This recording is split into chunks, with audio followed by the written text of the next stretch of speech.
All yours. Great, thank you. Okay. Good evening. Before I open our meeting tonight, please join me in observing a moment of silence in honor and remembrance of Teddy Balkind.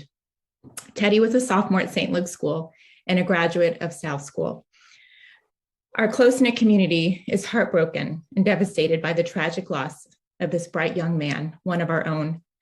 It is difficult to find words to express the tremendous grief and sorrow this community is feeling and the depth of sympathy we have for his family and for all those who knew and loved Teddy. We will continue to keep St. Luke's School, Brunswick School, the hockey community, and our New Canaan community close to our hearts and in our thoughts and prayers. We know that the big heart of this small town will continue to offer an outpouring of love and support to Teddy's family, friends, classmates, and teammates. Please know that our school counselors are available to provide help and support to anyone who would benefit. Now, in our own way and in silence, let us take a moment to honor Teddy.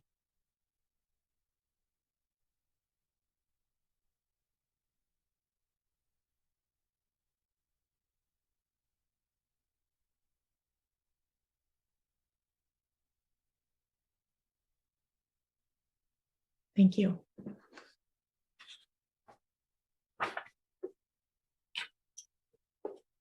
Okay, I would now like to call to order the January 10th meeting of the New Canaan Board of Education.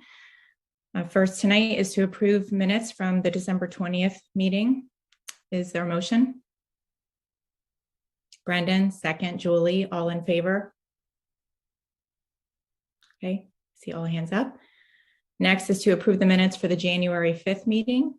Can I have a motion? Dan, second. Phil, all in favor? Okay, thank you. For our agenda tonight, I have a few amendments to the agenda. One is it was an oversight to include a COVID update with Dr. Lutz and Miss Janet Reed before the budget presentation. There would be no action on that topic. And then the other addition is under action items, we need to vote on the second reading of the budget assumptions and priorities reviewed during our January 5th workshop. So is there a motion to approve these amendments?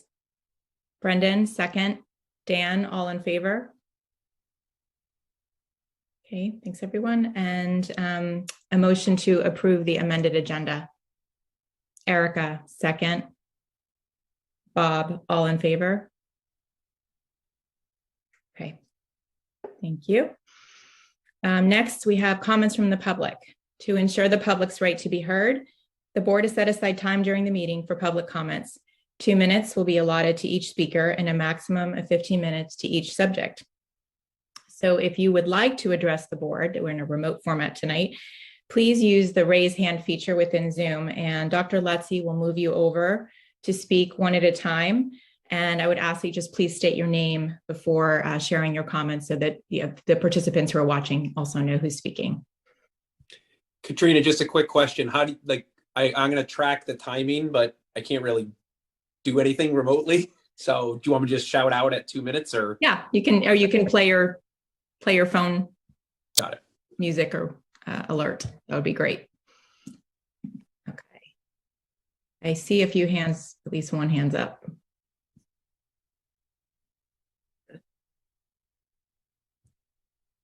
Okay. James Bosch. Bosch. Yeah. Okay. Can everyone hear me? Yep. Go ahead. Okay. So I've actually looked over the budget for a grand total of around 3 minutes. But I think, before we get into a discussion tonight that is going to be going over details, I noticed that there was language in that budget that talked about trend lines since 2018, 2019 spending to try to make the increase since last year look less, or at least put it into some context. I believe the increase since last year, but Dr. Lutz, you can correct me if I'm wrong, is 8.61%, going from around 92.7 million or so to over $100 million budget. And I think rather than looking just between this proposed budget in 2018, 2019, it's really important that people look over a longer term timeline. That longer term timeline is provided by the Connecticut Department of Education. You can look at their data between 2001 and 2019. The annualized growth rate in per student spending was around 4.5%.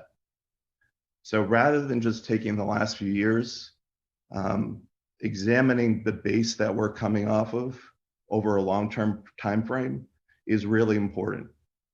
Because I think, as you all know, you have to look at math, not just in terms of spending, not just in terms of what's happened over the last few years, but what base are you coming off of? And that's the context in which this discussion should be framed, not just looking very narrowly at the last few years. There's a lot of other things to discuss. I think other people are going to discuss mask issues and other things. But since this is the start of budget season, for those not aware, I would really encourage you to look at a long-term timeline and not narrowly focus on selective data. Thanks. Thank you. I see one other hand up.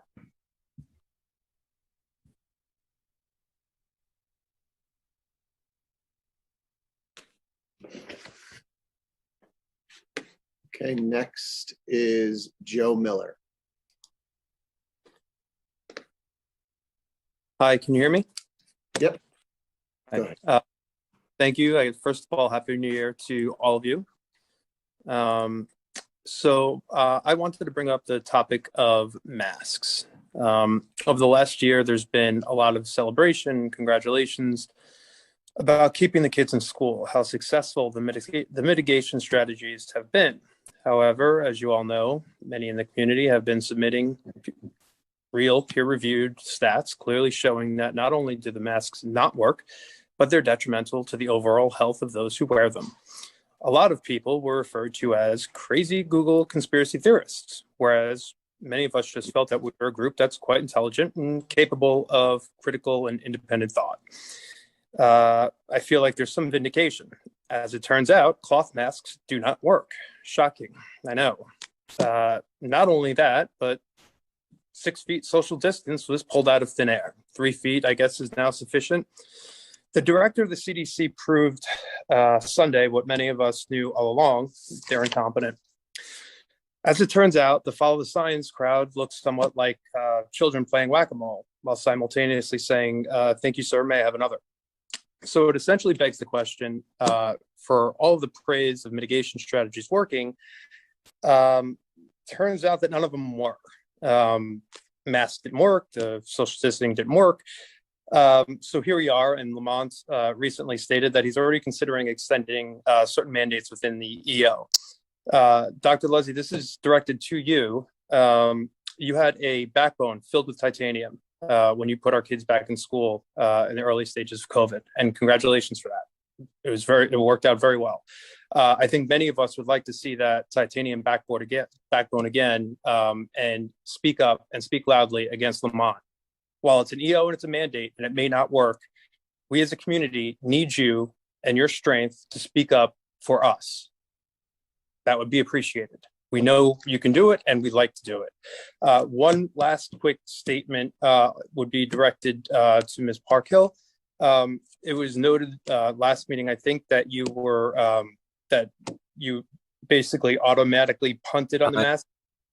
And I would just say quickly to wrap it up, just as a reminder, you're there as a technicality. So to be so dismissive of a very critical issue in the town that we're dealing with, I find a little or off-putting, but thank you.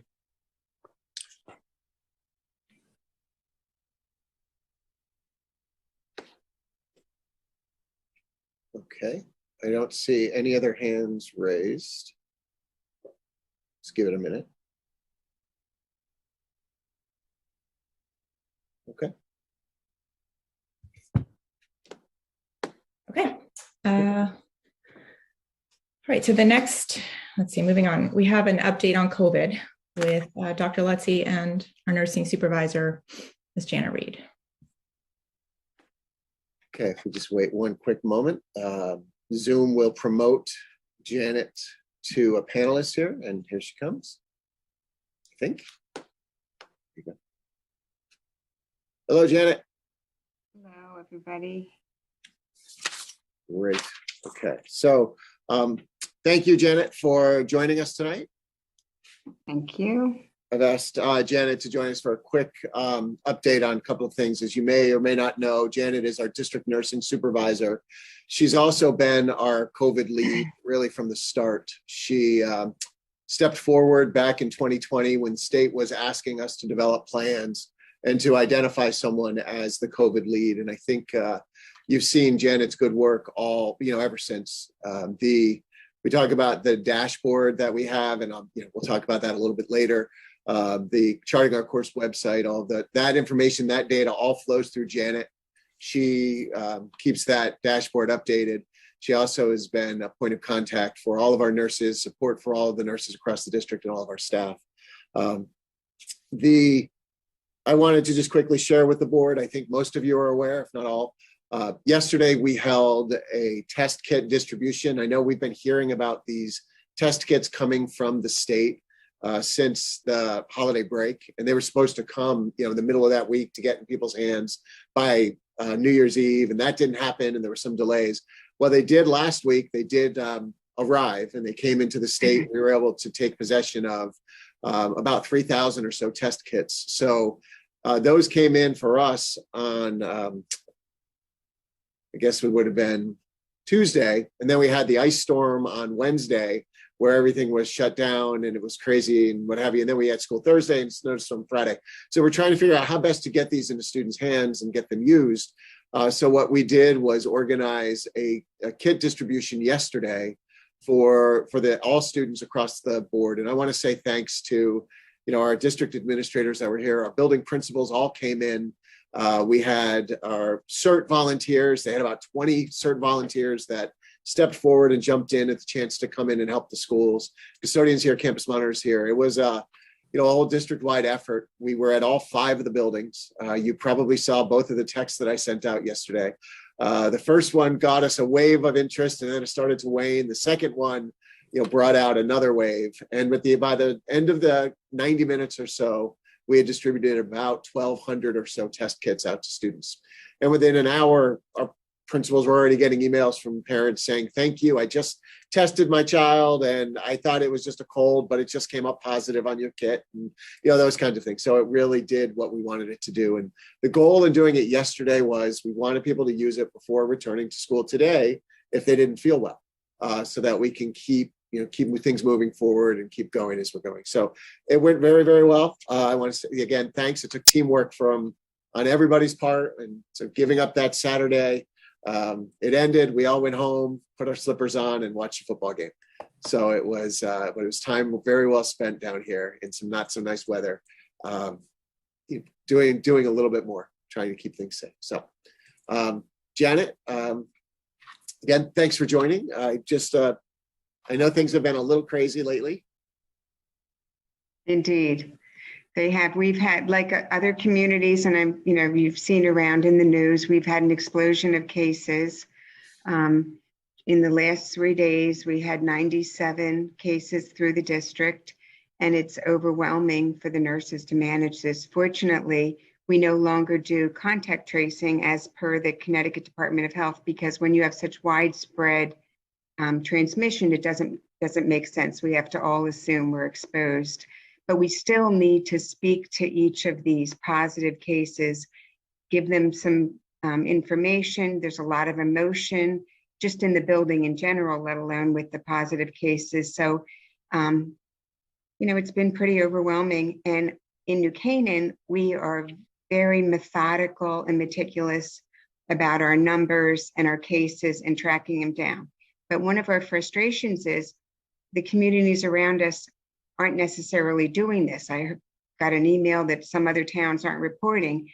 So it almost makes you wonder if it's even worth all this counting, because I don't want New Canaan to look like we have soaring numbers when other people don't, because we're being very meticulous about counting. So it's, you know, a little frustration there. I think I'm hoping that this will do what we've seen around the world and around the country and level down, but it's pretty alarming right now. Janet, you mentioned the change in contact tracing since Yes. the holidays. Other changes that we've made since the holiday break?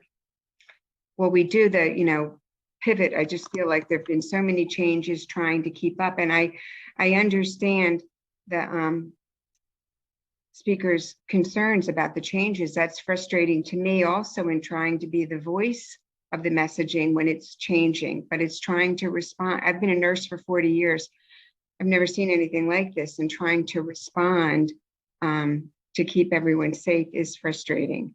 So we, of course, as you know, we changed we started with 14 days and we went to 10. Now we're at 5, changing the contact tracing, so many things. We didn't have vaccinations before.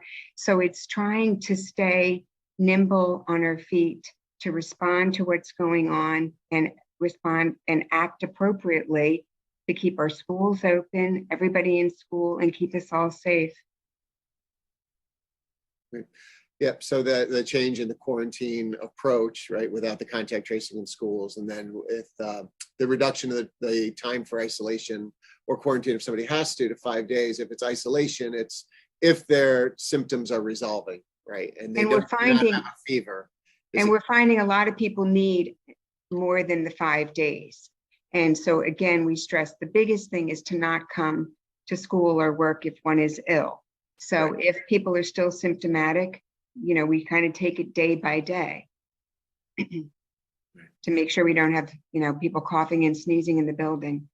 And that was part of our shift or revision of the remote the remote learning guidance, right? The state still doesn't allow a district to shut down a school or shut down a district unless the governor or the legislature declares an emergency. But what we are now able to do, even on an individual basis based on need with each child, if they are not feeling well, whether it's COVID or not, they're not feeling well, we're able to sort of shift them into remote temporarily so that they can take the time they need in order to get better, right? So the idea here was to reduce the friction for students if they're not feeling well so they can stay home and try to slow things down a little bit, the spread in the classroom. So our attendance last week, right after the break, we had quite a few absences across the board with students. It's trended down since then. Each day it's gotten a little bit better. And I think today we're not so bad again. So I think that, you know, we had that initial right after the holiday kind of thing. And then we've seen that sort of, trend downward, which is good. And so student attendance is getting better and better. Staffing, we're still covering lots of classes, as quickly as we can. And want to thank our teachers and our TAs and everybody for jumping in, because people are, they're giving up their free periods, their lunch periods, other times in order to cover colleagues' classrooms because we just don't have the substitutes and we don't have the coverage that we need. But so far, so good. Unlike many of our neighbors around, districts around Connecticut, there's a number of them that have been closed. I just saw today that Waterbury is running some half-day schedules, so like AM and PM sessions, in order to try to get the days in because there's staffing issues. Danbury has been closed a number of times. Hamden's been closed. There's been other districts in the same boat. So it's certainly, it's a looming challenge out there for all of us. But thanks to our teachers, our TAs, and everybody involved, we've just been able to cover and make it happen. Right. Great. Thank you both for the update. Are there questions? Brendan. I just wanted to say thank you, Janet, for all the work that you and your nursing team have done over the past, 18 to 24 months. It's obviously been, almost constant crisis mode. And so I just can't imagine the, extra hours and everything that's been put in. I can speak from experience that the team is doing, going above and beyond. So I just really appreciate it on behalf of the community. I'm sure many others, frankly, at this point, probably, over a couple thousand have, could say the same thing about their own experiences. So thank you all. Thank you for those kind words. Julie. Janet, when do you see us starting to talk about an off-ramp to all of this? Because you know, we've done an awesome job. We've been in this emergency now for 2 years. And I think we've peaked. And as we've seen, the cases over the past few days have started to go down.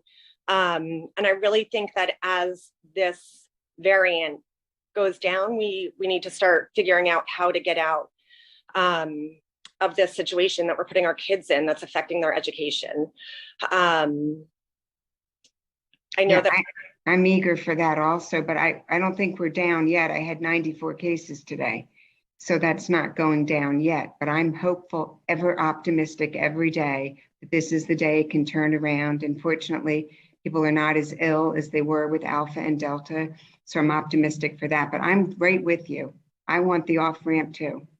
Yeah, I misunderstood, but I thought it had gone down over the past few days. No, 94 today. What was it on Monday? Do we know what the number was on Monday? A week ago, Monday, 50. No, well, Today's Friday. Monday. So, sorry, Dr. Lutz, what did you say that over the past few days, or did I mishear that? I'm sorry, I was talking about student attendance, students coming into school, right? Has been trending in the right direction. Okay, well, everything I read, and it's in the news, it says that New York City is peaking, so we've got to be right around the peak right now. Urge us all to consider starting to talk about an off-ramp to get our kids back to normal, so they can have a normal childhood and a normal education. It's been a long time for them. Thank you. Yep, I think just to echo, I do want to extend my thanks to Janet, to you and the entire nursing team. I know you all have been working 7 days a week and long hours for a long time, so we appreciate that fully. And just from a board perspective, I know, as hopefully we are peaking, I hope, and that we will continue to have discussions and, look at what that off-ramp could look like for us in the coming weeks. I really do hope that that's the case, and that we'll plan towards that. Penny. I just wanted to say as well, Janet, thank you so much for everything that you and your staff have done. It's been incredible over the last approximately 2 years, what you've done. First, contract tracing, keeping the students safe. And I've talked, my kids obviously aren't in school now, but I've talked to lots and lots of parents, and they are so grateful that their kids have been in and they felt safe. And the teachers I've talked to have all felt grateful that they felt safe and they have not had to protest. And so I just think that these are always very difficult issues. You have to find the right path, and I think you've struck it. And so I just want to thank you for everything that you do and that you're going to continue doing until we're able to wind our way out of this eventually. But I couldn't be more appreciative of all your efforts. Thank you. And your talent and wisdom. It's really, and the nurses have been so amazing. So we're lucky, and the relationships with the staff and the students and getting through. That's one of the things that's tough about not doing. We're not able to do that emails to every group anymore, and sort of losing that touch has been a challenge also. But we do what we do to get through it, and I'm ready for the off-ramp too, like all of you. But thank you. Okay. Thank you. Thanks for being with us. All right, now we'll move on to our action items. First, tonight we just need to take a vote on and the approval of the budget assumptions and priorities following the second reading. Can I have a motion to approve the second reading of budget assumptions and priorities?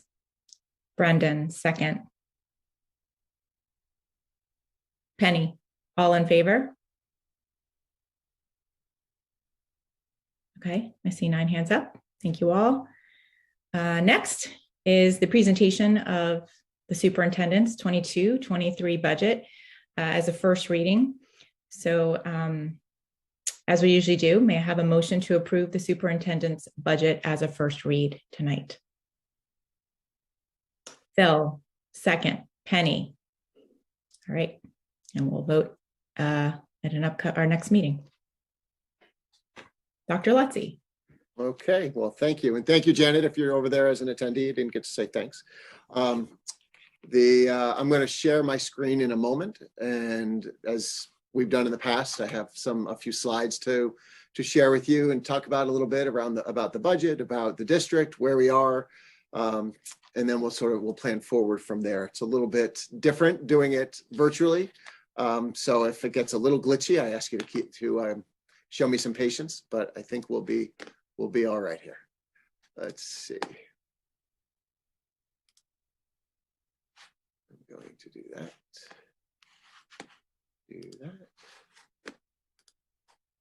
Okay. And can everybody see that okay? Great.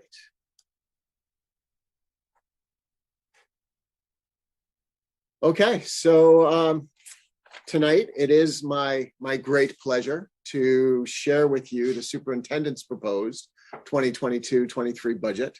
As we could tell from the public comment already, there's always a great deal of interest in the Board of Education's budget, and for good reason. The work that we do is the most important work on the planet in our schools, as we'll talk about tonight. And we're very proud to bring this budget forward. We're going to begin. Oops, sorry. There we go. To begin, just to take a deep breath and to recognize that the excellence of the New Canaan Public Schools, that it exists throughout the system. And the Board of Education is one strong example of this excellence. The 9 members, each of you as volunteer members of the Board of Education, you bring a wealth of knowledge and experience to the governance of our school district. It was volunteer members of an elected board. Each of you actively and thoughtfully serves the school system and the community in meaningful ways and with the highest integrity. Your outstanding efforts and contributions to the excellence of our school system have a direct impact on the quality of the experience for our kids. And as superintendent, it's humbling, and I'm honored to present to you my request as superintendent, which has been developed collaboratively with my team, with our district administrators, our building principals, our teachers, our staff across the board. Education itself is incredibly complex. And our success is made possible by the many outstanding professionals who are associated with the New Canaan Public Schools.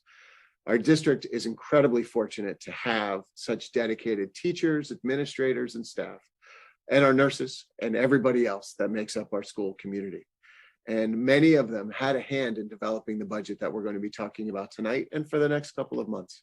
So I do want to take a moment to thank a few people who really go above and beyond, who are with us tonight. Certainly Dr. Joanne Keating, she's our Director of Finance and Operations, and there's just no way to separate Joanne from the budget document itself. She has her hand in every page. Everything that you see, the decisions that are made here flow from her experience, wisdom, knowledge, expertise, and we're so incredibly fortunate to have her doing this work for us and on behalf of our children in our district.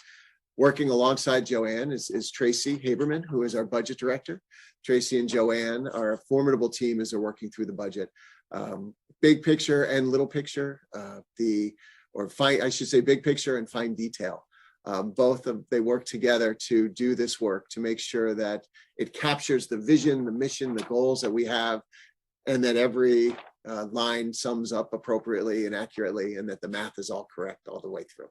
So we're just incredibly lucky to have the two of them working on our behalf. And as we go through the budget document and you see just how complex it is and how thorough it is, you'll understand why they've earned these accolades and much, much more.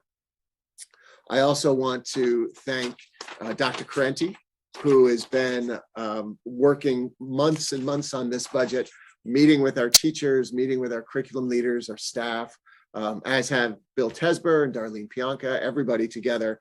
As far as the district leadership team goes, we have the very best there is. And you'll see that in the detail in the budget presentation that you have in front of you. We'll be talking about that as we go through all of this stuff together. It's truly an honor to work with such amazing colleagues. And I mentioned that our budget process it's built from the bottom up. It's really sort of a top down when we think about mission, vision, values, and goals, and then bottom up as talk about needs and resourcing and priorities. And so I also want to just take a brief moment to thank our building principals, Bill Egan at the high school, Dave Gussich at the middle school, Jan at West, Jan Murphy at West, Chris Wolick over at East, and Matt Kaskek over at South. They've been intimately involved with this from the beginning. I want to thank Alan Sneath, Lizette D'Amico, Matt Salvestrini, our district administrators, and all of our project managers, like Jay Egan, Roy Walder, Dan Clark, Michelle Santelli, Ian McHugh. All of these folks and everyone who works for them have been a part of developing this budget that's in front of you. And that's what it takes to do this work well. It's not about putting numbers into a spreadsheet. It's about figuring out ways to resource the most important priorities on behalf of our students in our district. So I'm extremely proud of the work that you have in front of you and all the work that we do together every day. This budget is a true reflection of the excellence of New Canaan Public Schools. The budget process, sometimes we think about tonight as the formal inauguration of the process, but as you know, we've been meeting since October doing this work and thinking about these things. We've spent full day summits with our administrators and staff. We had our budget workshop back in the Wagner Room. Seems like a long time ago now. I guess that means a lot has happened between now and then. But back in the Wagner Room in mid-December, we had our budget workshop, and here we are tonight. Now, going forward from tonight, there are multiple opportunities for engagement with the budget for the community. Tomorrow morning, I'll be meeting with the PTCs at the elementary schools, one combined meeting that we've been doing every year. The next day, I'll be meeting with the Sachs PTC and the high school PFA. Now, I think tomorrow morning's meeting is at 9:30. I'm not sure why this says 11, but I'll fix that tomorrow. But 9:30 in the morning, we're meeting. We go on again to, as a group, the board will be meeting as an educational resources committee, and the entire board is going to be invited to that. That's a date TBD, but I know it'll be next week. And then we'll meet again on the 24th for final review, discussion, and ultimately adoption of the budget as the Board of Education's budget. And it's at that point that the budget transitions from the superintendent's proposed to the Board of Ed proposed. Then there's still a long road to hoe as we go into the Board of Selectmen on Tuesday morning, the next morning, to do a review with them. We always like to help them to understand our budget. The Board of Selectmen's agency really is on our capital budget at that point. So there'll be more discussion about capital than anything else typically, but we like to spend some time with them so that we know that they have a good understanding of both operating and capital. Then a couple of days later, the Board of Selectmen will vote on our capital budget. And then it transitions over to the Board of Finance. And we'll be meeting on the 8th with the Board of Finance to share a presentation and go through the details. Afterwards, there'll be a public hearing on the budget and then vote on the budget. And there's often other opportunities for input and discussion. We'll be meeting with the Board of Finance, really probably starting this month, if we can pull it together, to have more conversations about different dimensions of our budget. And we'll get into that in a little bit. We've already met with them a couple of times about the budget, about the planning, and partnering with them is an important dimension of this work, especially given where we are with our internal services fund. Again, we'll get into that. But at the end of February, beginning of March, the Board of Finance will be voting on our budget. And then after that, it transitions over to the town council. Now, over the town council, there's again our formal meeting on the 15th, BOE follow-up conversations that'll occur on the 22nd, the 24th is the public hearing, and then the ultimate vote of the town council will be on March 30th of 2022. These are the formal meetings. As I mentioned, there'll be lots of other opportunities for dialogue and input with each of the boards and together for the Board of Education as well. But I want to highlight that because I do believe it's important for people to see how many opportunities there are for people to have input on the budget itself. Of course, when we meet as an Ed Resources Committee, that's an open public meeting, as are the meetings that we'll have with each of the town bodies along the way. So we welcome input. We want people to be aware of what's going on and where the resources are going. We think that this is the most important function, not just of local government, but of government in general. And again, we feel like the work we do is the most important work on the planet. And so we want people, the more people know about what we do, the happier we are. So as we consider the budget and we prepare to sort of transition into that discussion in a little bit, it's important to begin with a quick just review and reflection upon our district goals. You know, when we develop curriculum in the district, we use the understanding by design format, as Dr. Krenti shared with us a few months ago. And one of the hallmarks of understanding by design, one of the tenets is that you begin with the end in mind. When you know your destination, you can then chart the journey and progress. And so as we think about our budget, the end result of the successful implementation of our budget is success in each of our district goals. And so we think about that as sort of the helps us to chart our map for the journey that we take each year in implementation and management over our budget. So as you know, goal 1, we consider to be our teaching and learning goal. It's focused on students and outcomes primarily. And there's generally some new initiatives in there as well, which you'll see tonight. Number 2 is our communication goal, and this connection between successful communication and its impact on students, families, and community. Goal number 3 is about exemplary instructional practice. The single most important indicator of success for students is the quality of the teacher in the classroom. We resource that. We put our resources towards an ongoing building capacity for our teachers in the rooms, because we know that that's the single most important indicator of student success. The number 4 is our school climate goal, and that's school climate and safety, because we know those two are closely intertwined. And then 5 is stewardship for all of our resources. And ultimately, we continue to empower our students as they grow and learn each and every year, each and every day, in preparation for their next steps in life and in work and in society. So what we look to do is to balance the excellence of the New Canaan Public Schools with the efficiencies that we can find in providing a world-class educational experience. We recognize the importance of continuing to meet our obligations to the community. The community expects great things from us, and we deliver great things on behalf of children in our schools. Our standards for excellence are second to none.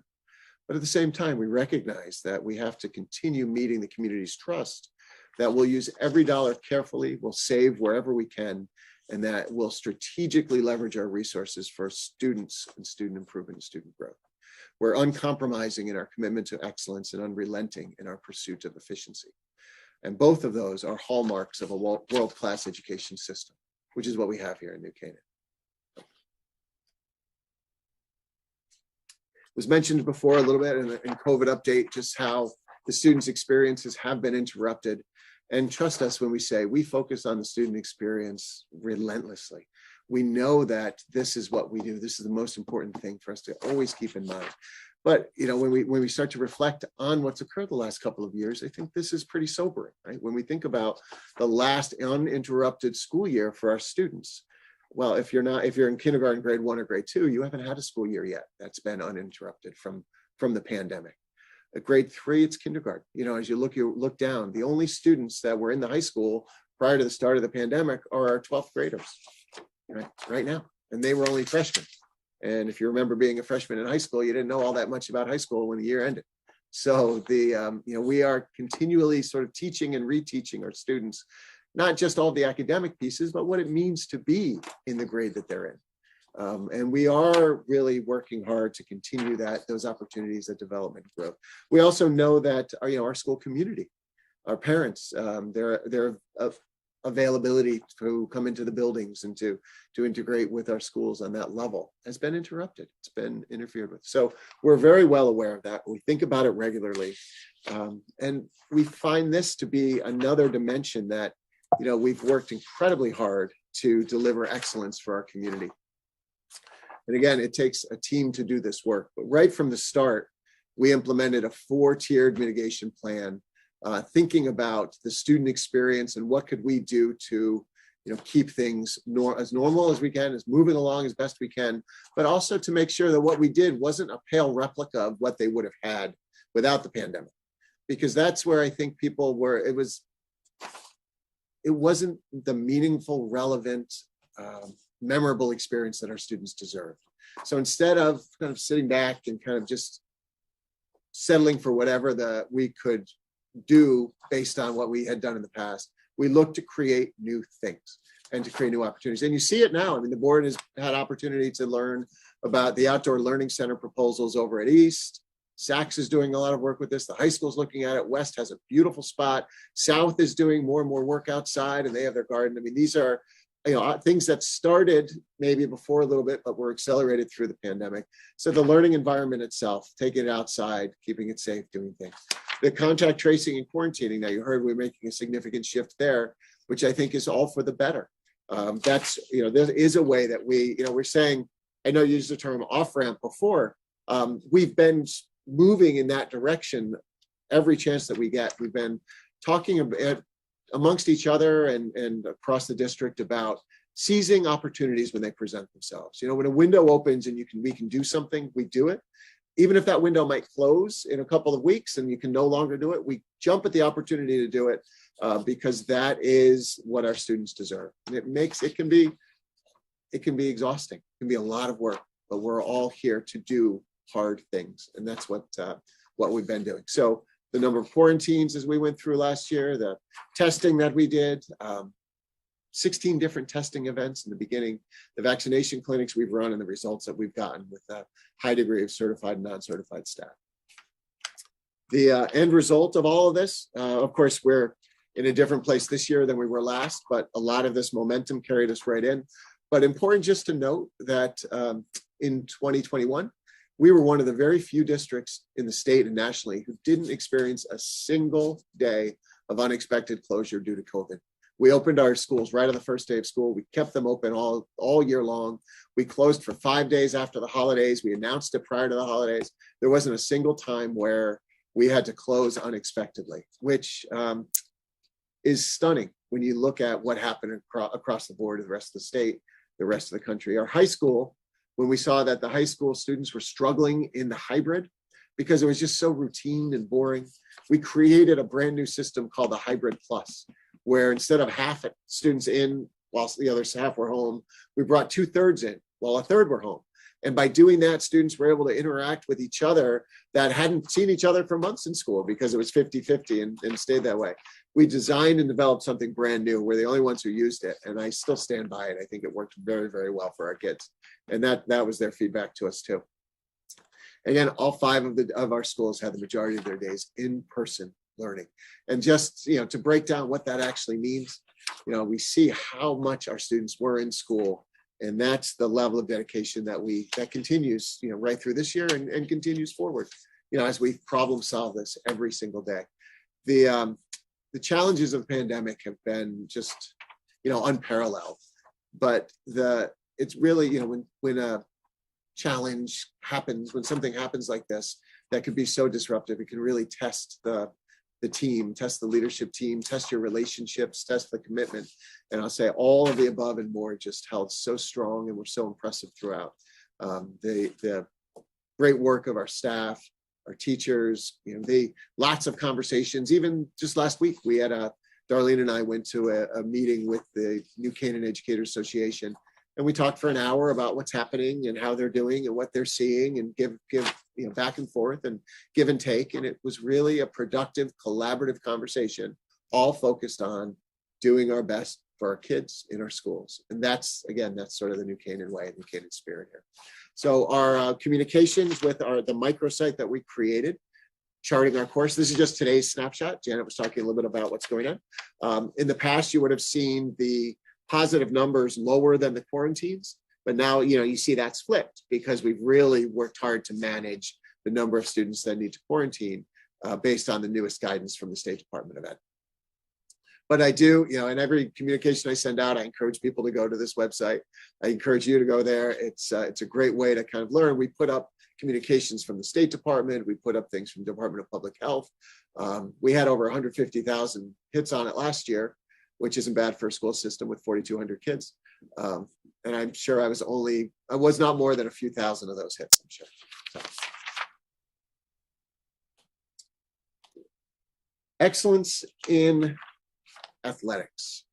The work that we do is really focused on bringing sort of that, establishing excellent programs and experiences for our kids in all dimensions of their academic and educational life. So as we thought about the ways to highlight some of that, some of the highlights of our athletics program going through last year. Of course, we didn't have a football season last year in 2021. So that's this year. We talked about being the Turkey Bowl winners once again. But looking at the hockey success, our golf success, lacrosse, field hockey, I'm sure many of you followed along this fall, their great success, cross country. It's both in individual athletic accomplishment and in team athletic accomplishments that we do very, very well. And our program continues to be considered amongst the best in the region and the state. Another source of pride for us here in the New Canaan Public Schools is our arts program, our visual and performing arts. And similar to athletics, in the arts, we have excellence in all dimensions of our program. In art itself, we received 3 gold keys, 2 silver keys, and 2 honorable mentions in the Regional Scholastic Art Awards. In music, I'm not going to read all of them to you, but you can see, again, there's the group success and individual recognition and success within that. And in theater, our Halo Awards. Again, often when our theater is performing, we say it's the best show around. They do such an amazing job. And even this year, we've had multiple performances by our students. They haven't been adjudicated yet, but they will be. And I would anticipate they'll do equally well or better. Just amazing work by our kids. Takes countless hours of practice, dedication, and the leadership and guidance of a truly expert staff.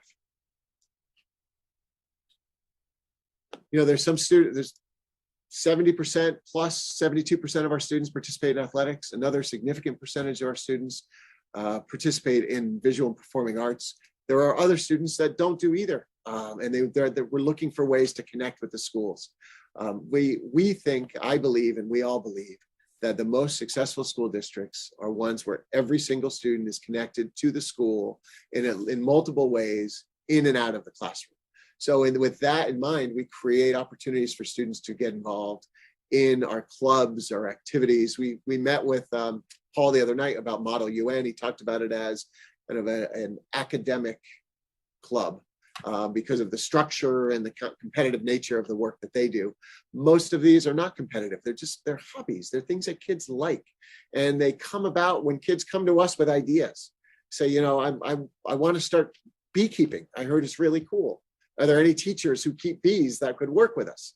And I share that, I think it was Mr. Stevenson, who wasn't keeping bees at the time, said, I want to do that. And started working with them along with Mr. Remley and learned along with the kids how to do this and how to keep bees. There's a Quidditch club that comes and goes at the high school where kids that are, maybe they come out of our summer programming, as you know, is very rich and has the sort of a Hogwarts feel to it at times. And they want to sort of relive that a little bit. So they'll create a club, create some rules and play Quidditch in the cafeteria every once in a while. So opportunities for kids to feel connected to their schools is another hallmark of a world-class school system. And it's something that we take very seriously. And I think we do very, very well. What does it lead to? We think about excellence in all dimensions of our work. Of course, we have to talk about our results in our academic achievements. And so, as you know, we went back to, we did take the Smarter Balance, the other assessments in 21. We didn't take them in 20 because of the closing and what had happened.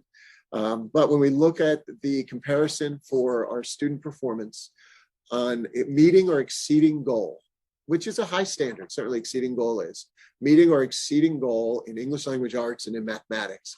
When you look in the aggregate, the grades 3 through 8, you see that we performed at the top of the DERG in both. We have been for the last couple of years. So this is consistent with what we had seen. I know people have been concerned about a dip in performance, and we'll get to that in a little bit. But as we look across how our students did, I think the earlier slides, in part to all of the efforts everyone went through to keep kids in school, to keep our schools open, to keep students engaged in person in the classroom, all of that, I think, is reflected in these results of students. plus the preparation that went into on the curricular level, the delivery of the program prior to, during, and throughout the pandemic, where we didn't just sort of haphazardly let things drop here and there and kind of hit or miss based on the teacher, but we really took a thoughtful approach to identify sort of the power standards and what gets spiraled back and what could we not teach now because we knew it would be picked up later, or what could we move around. It was really thoughtfully, purposefully, and strategically done. And again, I think the results speak for themselves right here. Breaking it down a little bit further, because that was the aggregate. So when we look a little bit closer across our DERG, now again, DERG is our demographic reference group. These are there's 7 districts, but Easton and Reading are separate because they're all part of ER9, Easton Reading 9. So you see eight schools here. You'll see them sort of broken out differently in different comparisons. It's just the way it works. But as you look across here at our performance, you see again that we outperformed in just about every grade, all but one. And you see the schools that have the stars next to them. Those are schools that were in hybrid primarily most of the time. And again, you see the impact that had on some of those scores. You see that they are lower than maybe you would have expected in some spots. Again, that shows us that our efforts to keep kids in school yielded great results. And the same with our math. You take a look across our mathematics performance. Again, all but one, we're at the top of the DERG, and where we're not, we're second in the DERG. And again, we're in DERG A. Those are it's the wealthiest school districts in the state, and generally they are the highest performing school districts in the state. So it's not uncommon for, if you're number one in our DERG, you would generally be number one in our state, and so be it. So we are proud of this performance. Dr. Krenti shared this and a lot more with us, again, a few months back for more detail, but again, it's sort of investment and results. Sort of what has the past investment led to? What's the return on investment here? And it's pretty darn good. We look at the trend over the last couple of years, again, all in for our kids. And while obviously you're seeing an upward trend and you see a dip in 2021, both in English and in math a little bit, but what you don't see is a cliff. You don't see that there's a crisis here. What you see is that our students continue to perform very well. And that's something that we should all be very, very proud of. And this is our students grade 3 through 8. We go into our SAT, which is our 11th graders. Okay? And again, we similarly see that our students performed well. We performed second in the DERG in English language arts, first in the DERG in mathematics. And again, you see the breakdown right there as it goes through. It's consistently strong results, thanks to the excellence of the program that we have. Our students, as you know, they're unbelievable students. They understand the importance of education. They look forward to doing well and the positive cycle that brings them. It's still the only place I know of that if you're substitute in a class or if you're a teacher in a classroom, many of the students at the end of every period thank you on their way out the door. And they don't know I'm the superintendent. They just say thanks. Dr. Krenti was over there today observing some classrooms, and I'm sure she saw the same thing. Really a special place. So students continued to do well there. This is a screen that started off as such a great idea, but as the years have gone by, it's gotten pretty cluttered. But we started off all the way back in 2014, identifying some important data points for the high school, because let's face it, we've got the test results, and that means something, but it doesn't mean everything, certainly. And it's really a standardized test is a snapshot in time. It's how those students performed on that day, on that test, during those times, whether it's an hour, 3 hours, whatever it was. And that's what it is. So we wanted to develop some metrics that we could trend out over time to see how we do. How are we doing? How are things going? So we started, of course, with graduation rate. And as you would expect, 98, 99, 100% graduation rate is the norm for us. The 4-year college attendance rate, same thing, very, very high. And those that don't generally are, You know, they might go for a gap year, or they might go to a 13th year somewhere. Actually, I guess it'd be 14th year somewhere. Can be sports related, things like that. But generally, you know, 95% of our students going into the 4-year college, into a 4-year college. Accepted at your top 3 choices of college is something we added in 2016, because we felt like that was an important metric. Like how are students able to get into the school that they want to go to, right? That's a really important thing. And so we see that, again, a very high percentage of our students are accepted into those top 3 choices. And they're able to go to one of the schools that they truly wanted to. Now, those of us that met with our students back before the holidays, you know, universally, whether it was where they really, really wanted to go, or they just sort of went there, very positive experiences, and really great to see how much they learned this past semester. So that was great.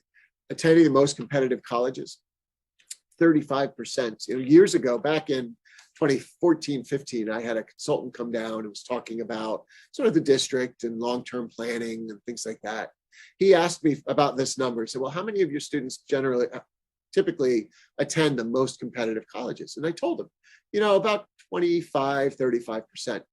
And he thought I was crazy. He didn't believe me.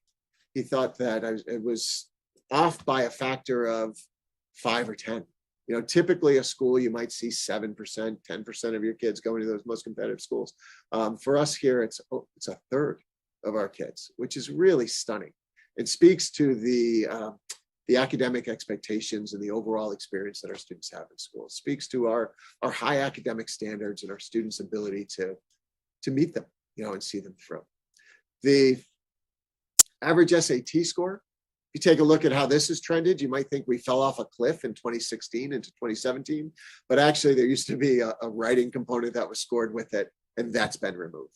So it's really, you know, these are just different. 14, 15, 16 are not comparable to 17 on. But again, you see a steady movement there.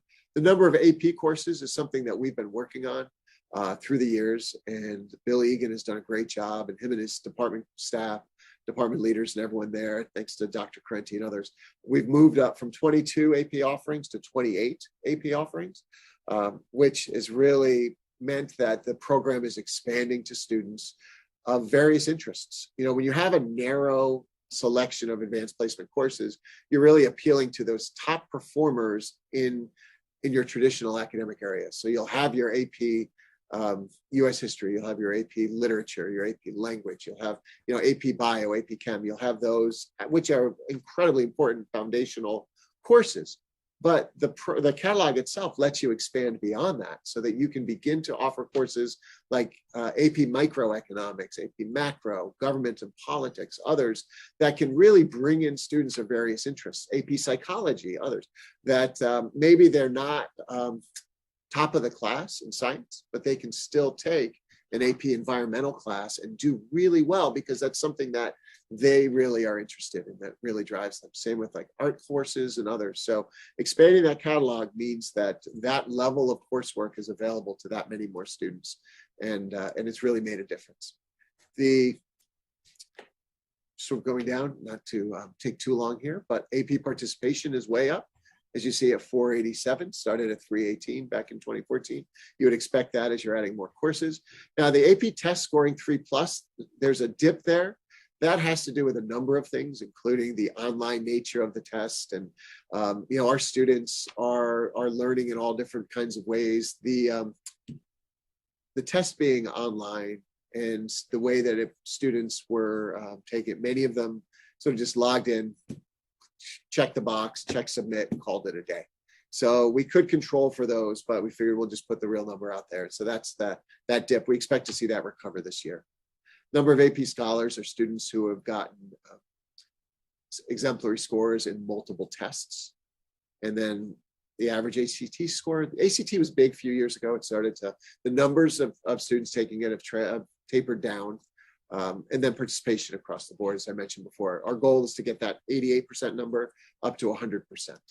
But these are the things that we're spending our efforts, our time, our resources on achieving for our kids. And as you see, the high school is thriving across the board on these important metrics that we've put together. So One of the ways we've been recognized for this is this year's niche rankings. And I like I've said this for years. This isn't just because of our rankings. I like the niche rankings because they take a more holistic view of school districts when they're putting these together. Often you'll see like the US News and World Reports rankings or other rankings like that. More often than not, those are simply based on a test score. Now they'll tell you it's more than that. They'll tell you that they look at different components and different elements, but when you really read the methodology that they use, they might use other factors to determine if you're eligible to be ranked. But at the end of the day, they're using a quantitative ranking based upon the test scores. And so that's, when I was principal here at the high school years ago, I met with a group of realtors. I told them, the one way you want us to be number one in the US News and World Reports, all you have to do is pay for every student to take an AP test. Because that year, the most important metric was the percentage of the senior class who took one or more AP tests. Didn't even matter how well they did on it, just pay for them to take it. And our rating would have bumped up. Now it's gotten more sophisticated since that, but still, I think those ranking systems are inferior to what Niche does. Niche looks at 7 different indicators, including feedback that they get through their website, comments that people make, other things. They do much more detailed research on all of this. It's a couple of graduates of Carnegie Mellon who put this together years ago as a way for people to identify communities that they might be interested in moving into. Again, I invite, anytime you see a ranking system, I invite you to always look at the methodology, because more often than not, they're finding an easy way to do the ranking, because they realize that when you put anything in a top 10, people are going to read it. But the niche rankings, all this is available on the website here, and there's more there too. This is all I could fit on the slide. But you see that we are, again, the #1 best school district in Connecticut, #2 best public high school, best middle school, 2, 3, 6 elementary schools. Let's keep going. I love the next 2, which are so important. It's the #1 best place to teach in the state, and we have the best teachers in the state. Now, how cool is that? It really is this is a people business that we're in. And that speaks volumes. Safest districts, best district for athletes. The national recognition is no less impressive. Right? Number 26 out of over 10,000 school districts, 41 out of over 11,000 school districts, 54 out of over 11,000. I mean, you see the numbers, you see the rankings. This is what we're investing in. This is what we build, we maintain, we continue to grow. Now, investment takes resources. And so we wanted to take a quick look at how our use of resources has been stacking up compared to others, again, in our DIRG. And so this is what's called the net current expenditures per pupil, NCEP.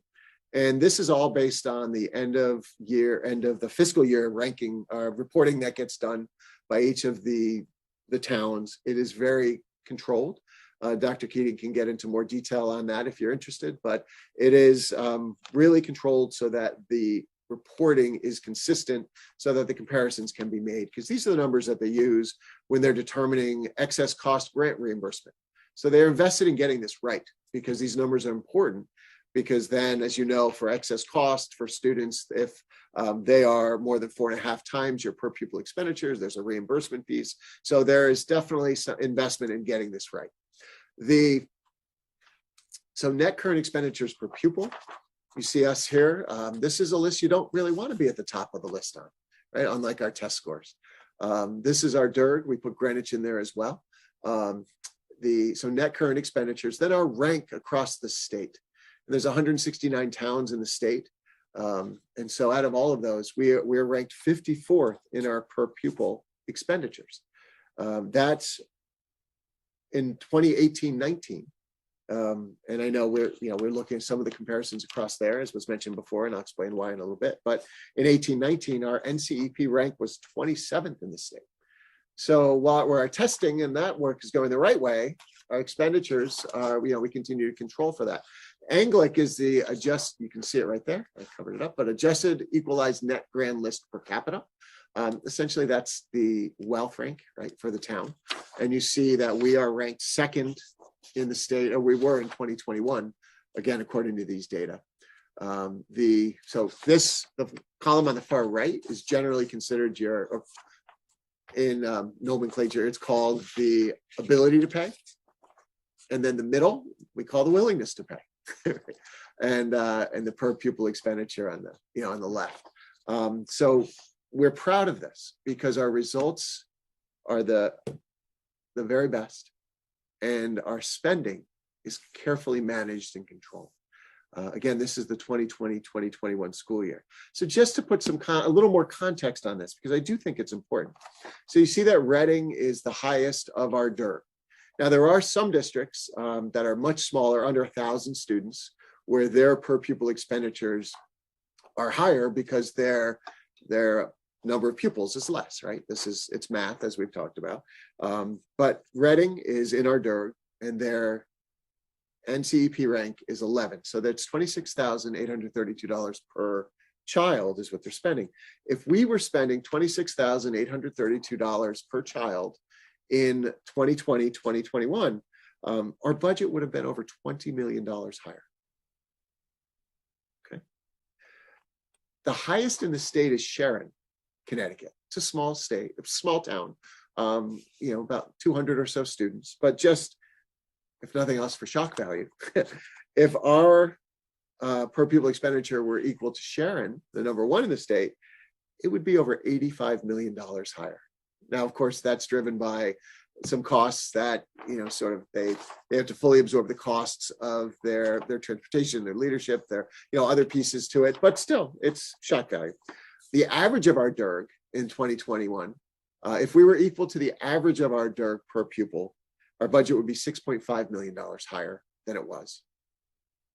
And because everyone's always wondering about Darien, if it was equal to Darien's expenditure in 2020, 2021 per pupil, it would be $3.99 million higher in 2020, 2021. So I put this forward as a way to show that we're achieving great results, and we're doing it carefully and efficiently as good stewards of the district's resources. We continue to manage these costs. So you might ask, how do you do this? How can this be? It doesn't make sense. There must be something wrong.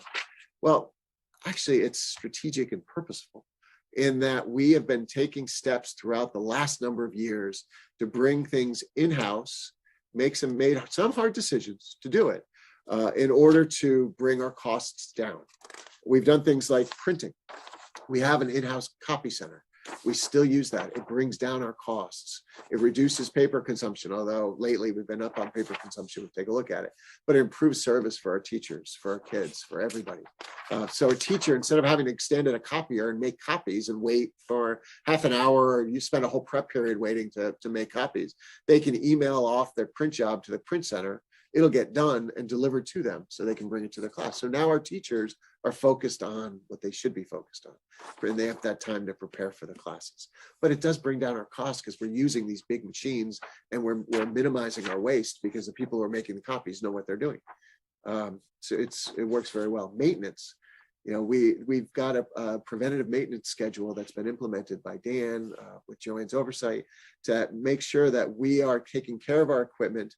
We're repairing it when it's on the level 1 issues, so they don't turn into level 2 issues. And we've insourced that work. So we've hired skilled tradesmen. We have electricians, we have HVAC, we have carpentry, we have plumbers. We've brought expertise in-house so that if there is a level 1 issue, or even a level 2 sometimes, we can cover that with our staff. We don't have to place a service call, and it saves us money. Same goes with our delivery of services to students. So we have skilled services in our occupational therapy, our physical therapists, our BCBAs, others, by bringing these skills in-house instead of having to hire agencies and outsource it. We lower costs, we improve performance, we build internal capacity, and they develop meaningful relationships with kids and families over time. So the service is better. Our special ed transportation, that's something that it's easy to take for granted. We've had it for so long.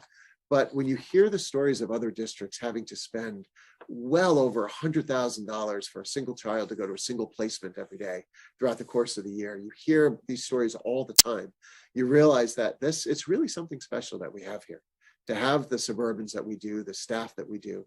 And again, just like those skilled services, those relationships are improved with families, the service is there, and we're saving money overall, in our budget. Other things that we do, we found ways since years ago to implement environmentally friendly cost-saving opportunities. We want to be good stewards of all things, good stewards of the district's resources. And to do that, it includes being good stewards of the environment where it makes sense for us. So we've switched over for the 5 buildings to natural gas. Our bus fleet runs entirely on propane, and we're going to be implementing propane over west after this year. Now we've got solar completed at 4 of our buildings, and we're planning for the high school right now. That's underway. We've done things like what are called load balancing. Like it's big picture things, like front of the house kind of stuff. Everyone sees the solar panels on top of the schools. We no longer hear the rumble of a diesel engine coming down the street when the bus comes down. But then there's also things that we're doing at the back end, like this load balancing approach or the LED lighting. That when you do things like that to scale, you save significant money. And all of that helps us to run highly efficient program. So as we prepare to transition into the actual numbers, and I know I've kept you waiting here long enough, we'll get into the budget document itself. I hope that you do have your binder with you. We'll be referring right to pages. I'll also be able to show it up on the screen for anybody who may be watching and may want to see it that way. And I will invite people to go to our website if they like to. It's already been published to the website, and I'm not sure if the linked one is published or just the whole document, but if not the linked one, that will be up tomorrow as well. But we want people to learn about this and be able to talk about it, so we can do this work in partnership with each other, because that's how it happens best. So as we think about the Board of Ed's budget proposal, we worked the superintendent's budget proposal, worked very, very hard to balance the community's expectations with excellence, with our focus on efficiency, to continue to develop and provide a world-class educational experience for our kids at a reasonable cost.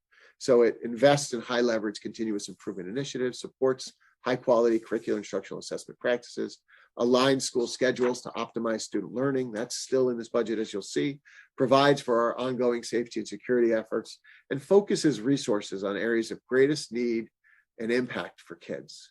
And again, we'll talk about that in a little bit. Here we go. So the budget itself, I'm going to minimize it. There you go. Okay. As we look at the budget summary, now this is page 25 of your budget book. So if you want to take out your book and go over to page 25, and we're just going to take a little bit of a minute just to talk about what this all means. When you look at this chart, again, lots of numbers, lots of commas, everything else, but here's how it all works. When we talk about expended, those are the actual funds, the actual resources that we spent that year, that fiscal year. So when it's 2019, that's the 18-19 school year. It's what we spent that year to run the school district. That's our operating budget. It doesn't always match up with our budgeted amount. You can look in the budget book and see a different number sometimes, because as you know, budget is an itemized estimate of spending to run the school district. But as we go through the year, money gets transferred around and moved. And there are some times that we end the school year with unexpended funds that we're able to turn back to the town. So what happens then is our expended number comes down by that amount that we didn't expend, right? So this is money that was actually spent. So we have the FY 2019, 20, 21 expended. Now, of course, we're in 22 right now. So we can't do an expended to proposed budget, because we're still meeting needs and spending and what have you. So what Joanne and her staff does is a projection. And they work for several weeks, if not longer, right around the holidays, to develop a projection of, based on where we are, where do we anticipate ending the fiscal year in each of these objects.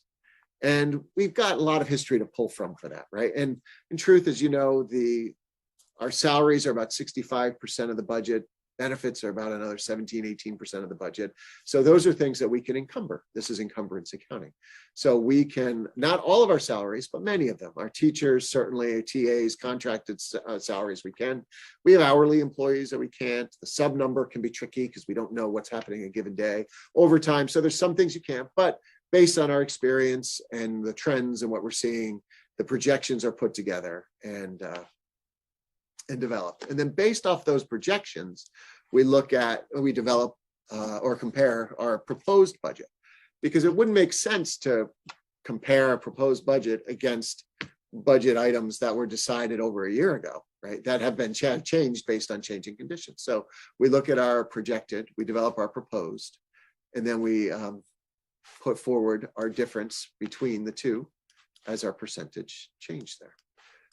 Whoops, sorry, keep moving you around because there you go. Couple of big drivers here that we'll talk about in a moment. But as you look, so we look across and you can see expanded budget, projected and proposed. You see the 4.16 in the salary line, and we'll talk about that a little bit. The big driver here, as the board is well aware, as we talked about at the workshop the other day, is the deposit into the internal services fund, right? And you see that's the $5.33 million difference. That is, we've got some ideas around resolving that, really spreading that out over a couple of years. As the superintendent's budget, I feel it's my responsibility to put forward what we need.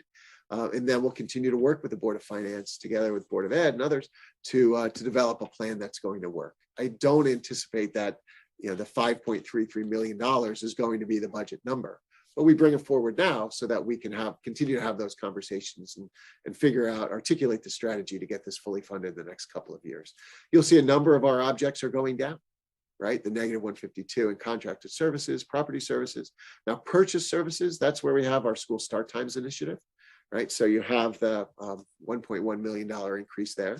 Again, going down in other areas of supplies and equipment.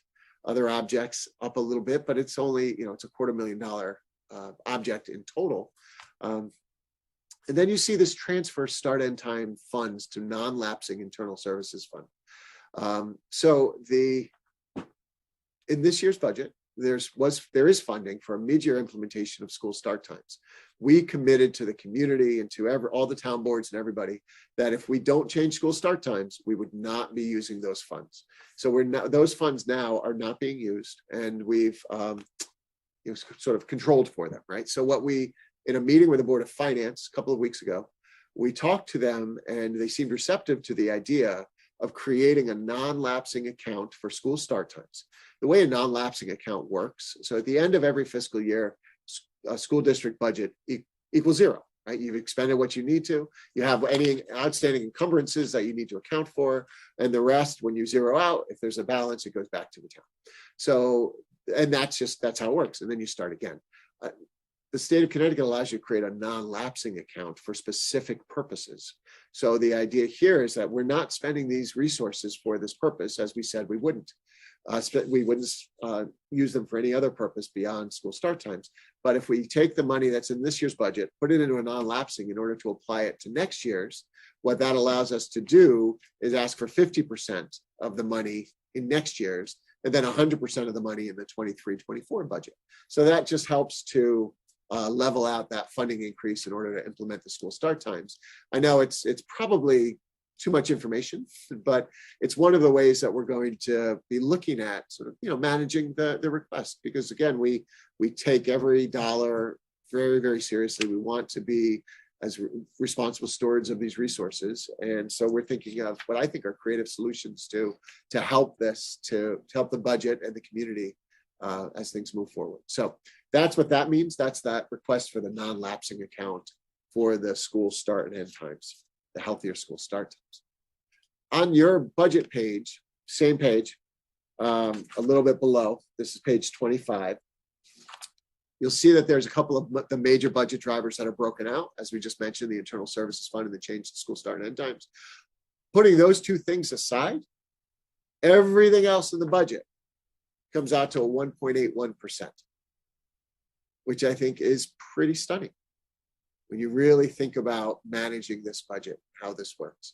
So internal services fund, so our health insurance, and again, it's a year-to-year comparison on health insurance in the midst of a pandemic is foolhardy.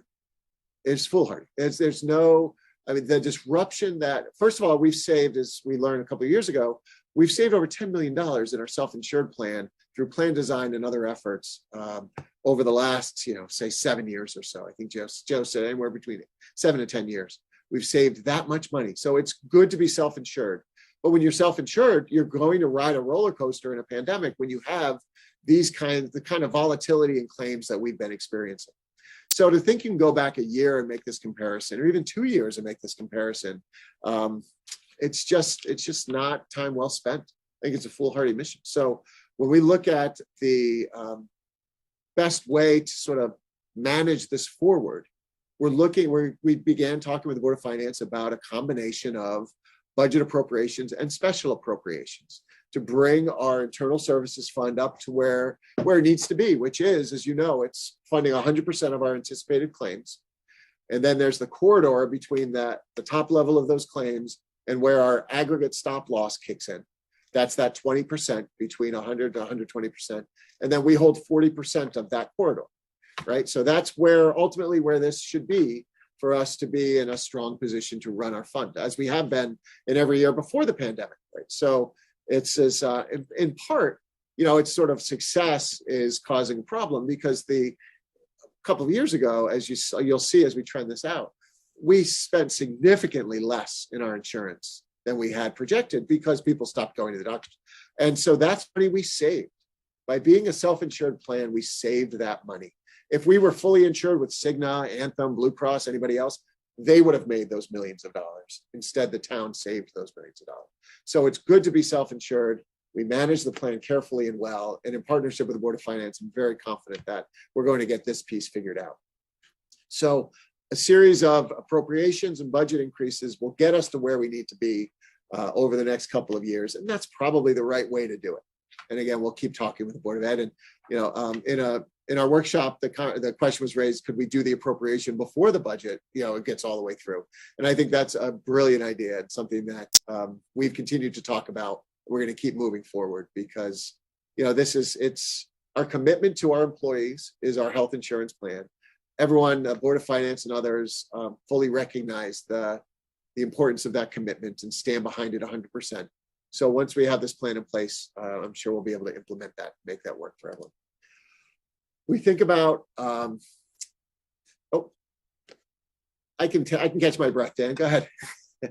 Just a quick question on the ISF fund, and if you, and I could easily be thinking about this incorrectly. So if you fund it over 2 years or, trying to spread it out, is that not meeting the goal of kind of fully funding the corridor and the 40%? Like, are we short in that scenario, or am I just kind of confusing two concepts?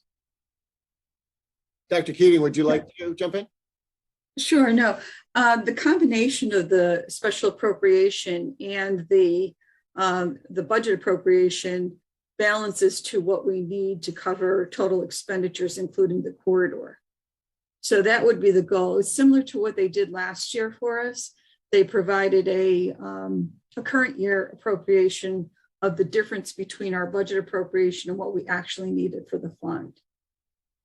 So it will cover us. I will say I really liked Bob's suggestion from our workshop last week, in that if we could achieve that prior to the adoption of the budget, it would give the board the comfort level that they are covered. In fact, they are fully funded to projections.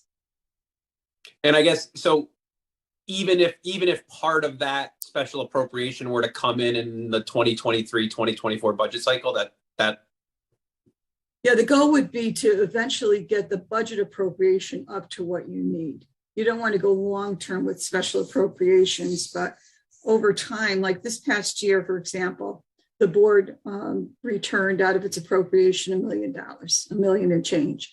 So those funds went into the town's fund balance. So now as they look forward as to how to fund their current needs, they have that $1 million plus other funds. So the town actually does a very, I think, excellent job managing all of its total resources and balancing that to objectives for tax levy. So they combine, different revenue sources with the tax levy to kind of mitigate, some of the sting of that. and smooth it out over a period of time. Okay. And then my other question is just, I guess, related to the 2022 numbers. Like we have the budget and then the projected. The bottom line numbers are like as ridiculously spot on top of each other as you could be. You're like within $1,000. But is there anything that we should think about when going through some of the line items where there's a little bit more movement as it shapes the 2022-2023 proposed budget? Like, are there lessons for us to learn or think about or discuss from some of the kind of more line item changes, or that it might not be helpful? I'm just curious. Yeah. So the reason why it is spot on is because after the reforecast was completed, there was a balance of a little over $500,000. I have that being transferred into the ISF because, as we talked about with Joe Spurgeon the other day, we're going to be running over around 6 and change based on projections. So that's how I handled that this year. I don't always do that, to be honest with you. If we do not project a need in the ISF, I wouldn't just put money, suggest that we put money into it. But this current year, we're going to be able to put all but I think 60 some odd thousand that's needed to cover that projected over expenditure and claims.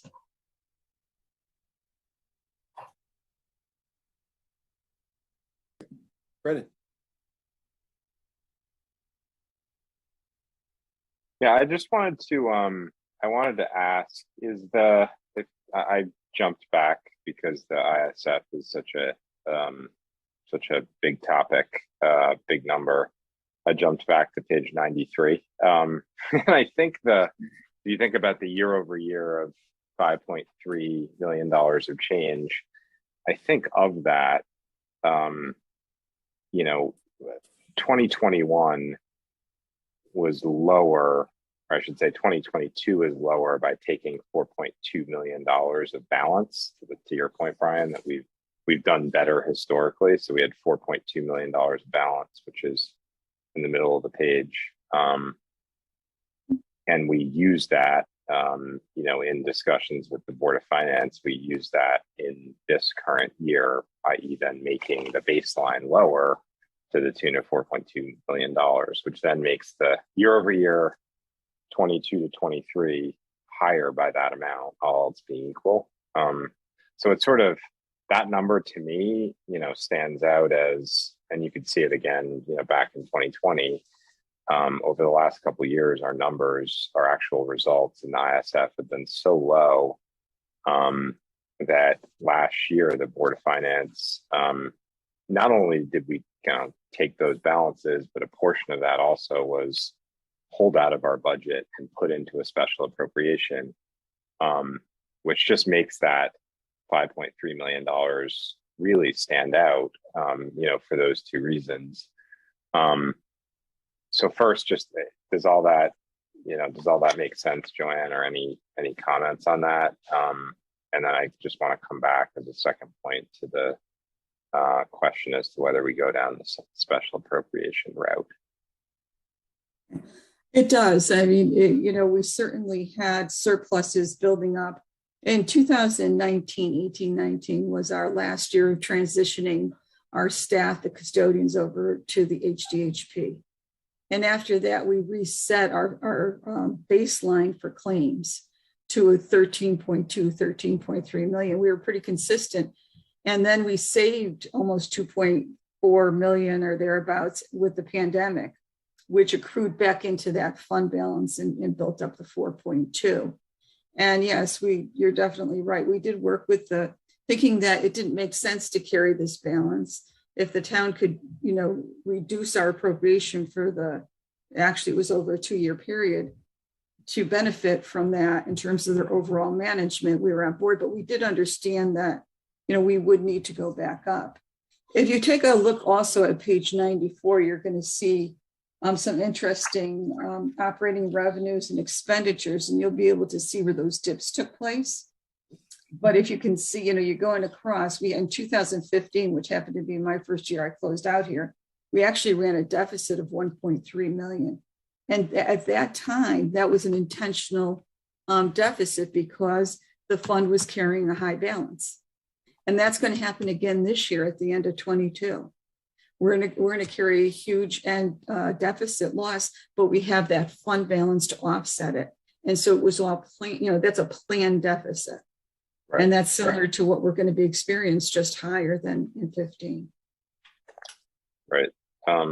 So to me, on the ways to deal with this going forward, I really, I think we need to have a discussion with the Board of Finance on, are we doing a special appropriation or essentially pulling our ISF funding out of our annual budgeting, or are we keeping it in and funding it fully per our policy? The idea that we're gonna, go up and down every year trying to get a portion of a special appropriation, portion in our budget, trying to, meet a, some number that someone comes up with, whether it's 2% or 3% or 1.5% or 0, to me doesn't make a whole lot of sense. We should just, work with the Board of Finance and come up with, are we getting fully funded in our ISF for our policies on an annual basis through our budget, or are we pulling it out of the budget? But I just think it's a little bit of, and we saw this last year with, almost $2 million being pulled out of the budget, put into a special appropriation. It makes the year over year for the, town plus BOE budget look better, but then it just creates a problem the next year from a numbers perspective. You're now trying to backtrack and make up for the fact that you pulled the number out, but it doesn't change anything for the taxpayers. The money's still being spent. So I don't know. I don't profess to know the right answer. The Board of Finance will ultimately have to determine, which accounts it's coming out of and exactly, how the taxation will work. But I don't love the idea of, moving it in and out of, types of taxation from year to year. It creates a problem, which we're seeing this year, where the numbers just aren't comparable. And we all learned more than we ever wanted to know about contingent appropriations and the laws around contingent appropriations last year in the process. Right? So yeah, you can't. The law prevents the towns from funding school districts through contingent appropriations, which is why I think it's the right thinking for us to meet with the Board of Finance up front, keep this conversation going, and get a plan together that everyone can be comfortable with. Yeah. And if it were to be a combination of the two, that would be a short-term thing over maybe 2 years, I think is what we're suggesting here, throwing out there is something to talk about. It wouldn't be, the way changing the way business is done. Right. And that's the thing that, again, is kind of strange to me is it's just artificial, right? It's just moving numbers around from one account to another when, we're spending the money, right? We should just be making things more transparent by being able to compare, year to year, the specific line items. I think all this, it makes sense and it's transparent, but it's hard when someone outside who isn't in these details looks at the numbers. It's not easy to figure out. Right. Thanks. Let's go to Julie. I think Julie had her hand up next. Go ahead to Dan. I'm having some technical issues, so I'm going to switch to a different device and then I'll raise my hand. Go ahead, Dan. Cool. We'll be here. So I kind of agree with Brendan in that there is something that's a little bit strange about having an annual operating budget where, and I think what you guys have laid out here does a good job of trying to pull it in and out, but that gets so skewed by like the ISF and just the way the ISF works with a balance that carries over a very kind of different period. And then it gets fluctuated up and down to like almost to tie, because we know we have to pay for the claims that come in, I don't know what the Board of Finance will say about like pulling it out and funding it separately, but I think it's a good and interesting way to maybe pull some of the wonkiness out of that one component, and it would probably provide for much easier and better kind of year over year tracking and comparison of items that I think are worth tracking and trying to manage costs on.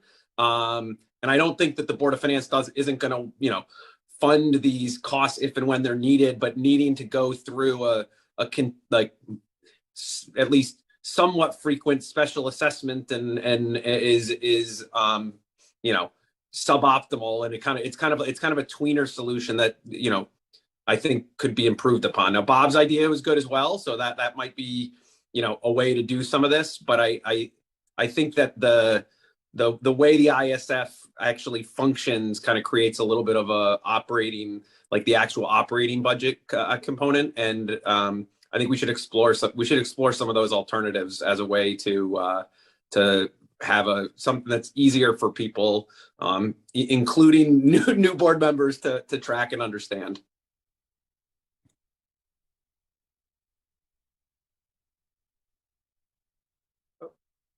Julie, have you switched? Hi, I think it's maybe a little bit better now. Okay. So one of my questions is the student spending numbers, does that incorporate our debt services? I'm sorry, ask that again. It does what? Our student spending numbers. No, so debt service is held on the town side. So this is operating budget. This is what it costs to operate our schools. Got it. Yep.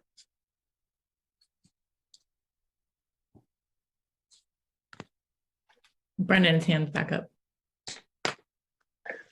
Sorry, just one comment on the debt service and the reason why it shouldn't be included. If you look across school districts, you have lots of different funding mechanics for capital projects, which are oftentimes funded with debt service, and which creates debt service.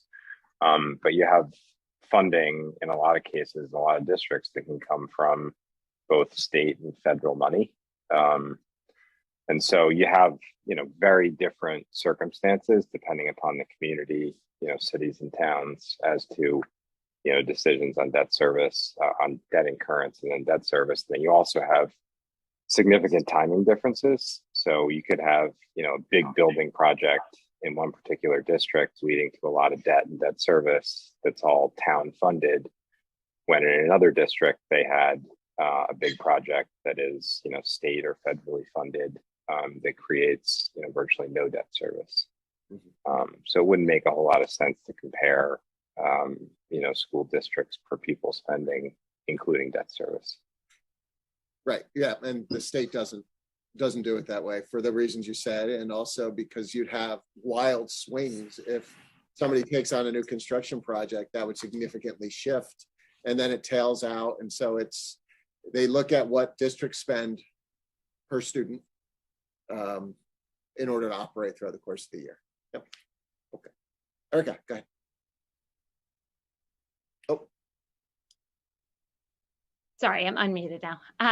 For the ISF, whether or not it's funded through our operating budget or through a special appropriation, either way, the number is a part of our per pupil, I assume. And so will there be some variance to our per pupil because of the fact that we're self-funded? Like some years where we have a lot of big claimants, we might have a slightly higher per pupil, and other years we won't, because that is a part of the number, no matter what mechanism we use to fund it.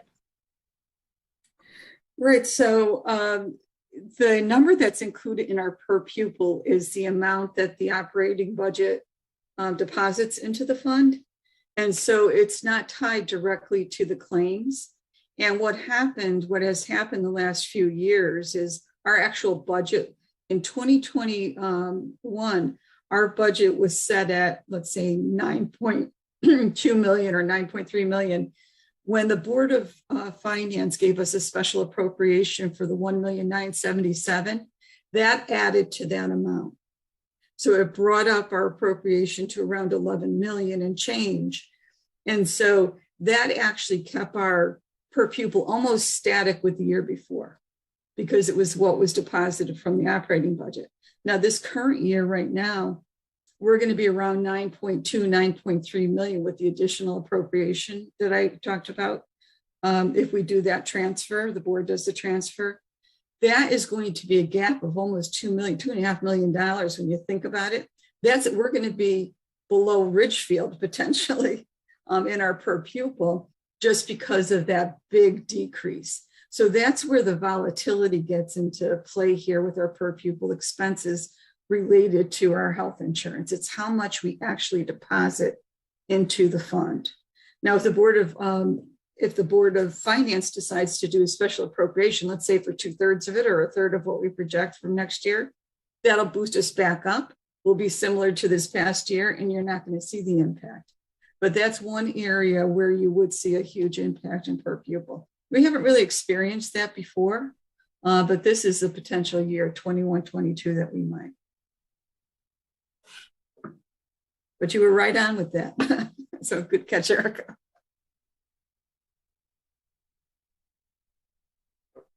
Brendan, go ahead. Sorry, keep going. I'm good. I've got all night. That's okay. Keep going. All right. I know we're going to have multiple continued conversations about the ISF, and rightfully so. I mean, it's such a significant percentage, but I do want to, there are other parts to the budget that I just want to spend a little bit of time with, and I'll, move through as quickly as we can. So I did want to share, and again, this is right in your budget book, pages 25 and 26. I just kind of grouped them together. But we were asked to look at our budget as a trend. And we picked 18-19 because it was the last year that wasn't impacted by the pandemic, right? So we needed a starting point, and we used 18-19 as that base year because 19-20 was hit by the pandemic. So we trended out from 18-19 from there. So when we do that, you'll see that this is our all-in average annual growth of a 2.85%. That includes the ISF, includes the full funding of it this year, and brings us up to 2.85. If we pull out just the internal services fund deposit and look at that from the 11,000,009 to 14.6, that's an 8.6% growth since the 2018-19 base year. But then we go down and we look at all others, right? So we look, and again, the internal services fund, it's really pretty mechanistic, right? I mean, we've got formulas that we use to make these decisions, and the variability has come in around kind of using special appropriations or budget, and sort of made it more complex than it had been, because the goal is to be at zero above what we need to run the fund, right? So when we look at it, if we're doing well and there's additional resources there that we don't need because we've got the 100% covered and the 40% of the corridor, then that gets turned back into the fund and brings down the deposit in the following year. That's how it's always worked. So now the complexity is a little more, but we'll get back on that track. The 18-19 base year, though, again, if you look at that, 8.6. Then we look at pulling that out from 18-19 and then trending forward to our request here in 22-23 is only a 2.43% simple average annual growth rate. So again, 18-19 was purposefully picked as the last year that was not impacted by COVID as we look forward into the next. And then, when we met with the Board of Finance, they talked about a 2.7 trend factor. So with that 2.7, had we been trending since 18-19 at 2.7, there's about $1 million delta there. So we're about $1 million to the good from the 2.7 trend on the build without the internal services fund. Got it? All right, speeding up. So there's lots of ways to look at a budget. Objects are the ways that the state breaks it out. That we have the 8 large objects that we go through and use, but you can also break it out and look at the cost center funding, right? And by cost center, we're talking about each of the 5 buildings. We're talking about specific programs like special ed, like pupil services. We're talking about our facilities. security, transportation. You see all of these things. And the big takeaways here, and the reason why I pull this together every year, are the balance between the elementary schools. And these are just in raw dollars, right? This is your staffing, this is your heat, these are the things you need to run your building. The balance between the 3 elementaries, and we work very hard to maintain that balance across East, South, and West. You look at the balance between Saks and the high school. They're both 4 grades, they're both about the same size. And we spend about the same in running those programs. That balance is important. You see the athletics program and VPA program. We'd like to get VPA a little bit bigger. We talk about that, but the program continues to thrive. And then you see curriculum instruction. You see your special ed department, which again, of course, special ed is K-12, right? And that's all the students in our special ed program receiving services K-12. PPS, those are school counselors, social work, psychologists, others. Our technology department, district admin, facilities, and then you see the breakdown. And then, of course, we're talking about the ISF because it drives that insurance number, right? And that's our insurance and benefits. But that is just about, 90+% is the internal services fund. But that balance is important to us, important to note, and this is a good check on kind of that breakdown. Now, in the budget itself, so when we look at our objects, the 2 largest things are salaries and benefits, right? So we're about 85% or so salaries, or 65% or so salaries, 17-18% benefits. And then everything else that it takes to operate a school system fits, in all the other objects as we go across. So as we get into this, that's, again, education is a people business, and investing in our people helps us to maintain our status as a world-class education system. Now, what drives our staffing costs is our enrollment, right? That's really what it's based on. We've got our class guidelines that we follow. We look at our enrollment, and that is what determines our staffing needs. So we look at the historical enrollment, and you see some consistency here. And then we move right forward into our projected. This is all in as a district. So as we look at this year at 4069, and we trend forward 10 years, you're at 4089. So it's remarkably consistent, which is good. And what you hope for as a school district, because you continue then to work on refining your practices and getting better and better at what you're doing. The many school districts in years past were really facing enrollment declines and trying to figure out how to navigate that world. We never were hit by that, knock on wood. And based on these numbers, it looks like we'll be very consistent. We'll see. These numbers really haven't factored in some of what we're seeing when we look at our current kindergarten enrollment for next year and some things like that. So we're a little nervous about these. We're actually doing another projection with NASDAQ just to do a stress check on these to see how close they come in based on what our numbers are currently. Because we are picking up some kids, a few more, I think, than we typically do at this time of the year.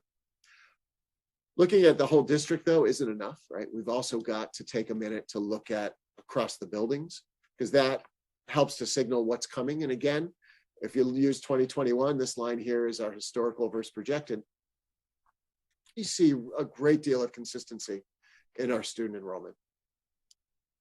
And then the hardest, as you can imagine, is kindergarten, right? How do you predict the kindergarten enrollment? Those kids aren't in school yet. Once they're in, the trend factors all work. So what they look at is the number of births 5 years ago, and then the number of kindergarten students that are enrolled.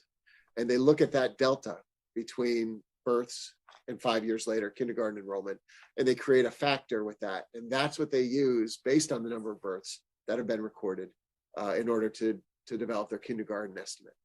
They're generally pretty accurate. As you can imagine, see this bump right here? You can see my cursor, right? Yeah, okay.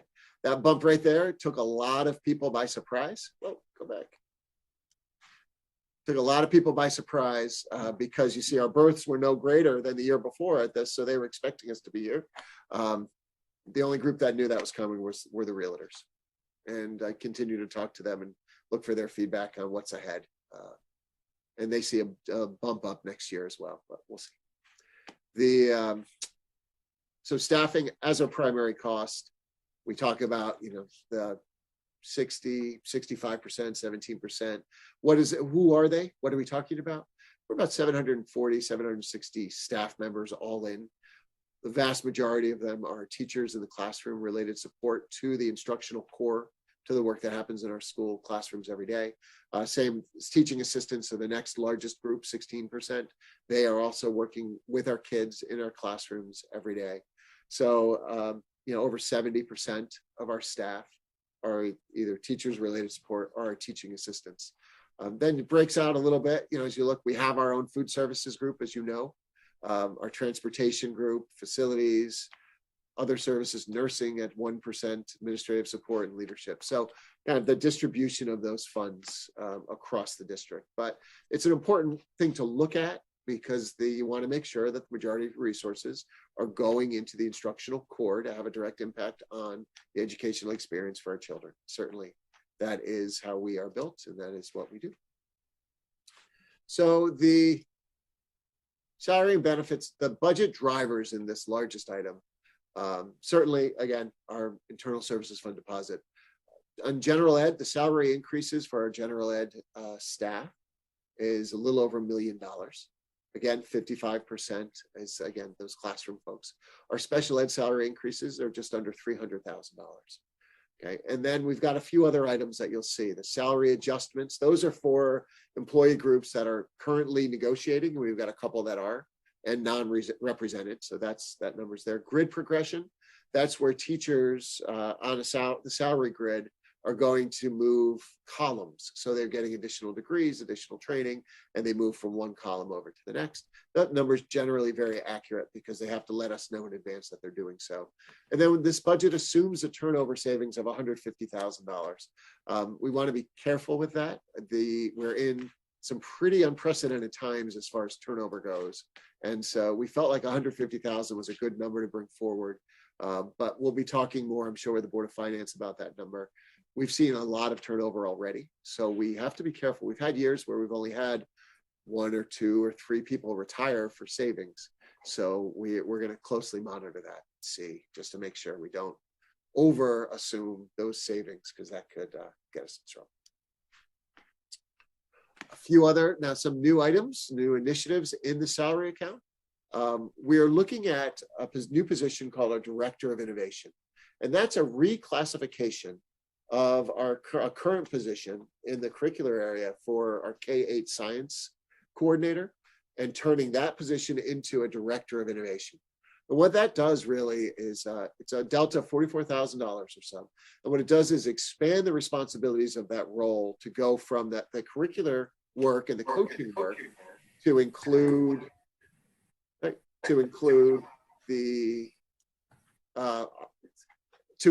doing evaluation, supervision and evaluation for staff K-12 in the area instead of just coaching in the K-8, still doing the coaching.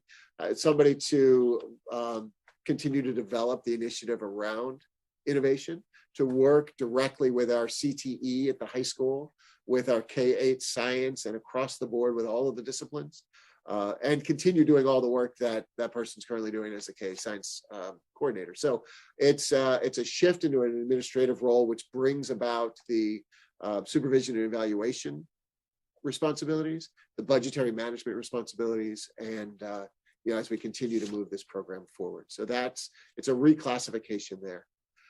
We're also looking at implementation of year 1 of the literacy academy for our youngest learners at the elementary schools, those that are currently receiving special education services as struggling readers, in order to give them more intensive support, build the skills for them that they need while they're this young, to help them as they get through elementary into middle and high school. They are students that are currently in our special education program, and there's Bill and his team have identified and outlined a need there. There's also money there here for a teacher of the visually impaired. As we look into next year, I believe 5 students or so, maybe 6. 6. 6 students in our district with various levels of visual impairment. And so bringing in a teacher of the visually impaired is going to help us to best support those students, both with direct interventions with the kids, but also building the capacity of our teachers to be able to work with them. And then there's some enrollment-driven changes, just a total of $55,620, which includes 2 positions for an enrollment variability adjustment at the elementary, which we put in because we look and we see many of the class size projections to be right on the cusp of having to add another class, another section. We assume, sort of trend down. We don't assume automatically that we're going to have to break those sections. So we budget as tightly as we can, and then we build in an enrollment variability adjustment so that we can put that where it needs to go if and when the enrollment breaks and needs another section. Okay, we've got some levers we can pull before that happens. So this flexibility helps us to be able to target the resources by splitting sections and adding staff, when as needed. So on the innovation side, again, we heard from Melinda and Matt and the team there talking a bit. The idea around innovation is this transition as we continue to evolve from STEM into innovation. And we're talking about empowering our students to become problem solvers, to work collaboratively, to identify a problem, to ask questions, to prototype solutions, to test them, to fail forward, be creative risk takers, and to sort of grow in those ways as engaged students, empowered students in the classrooms.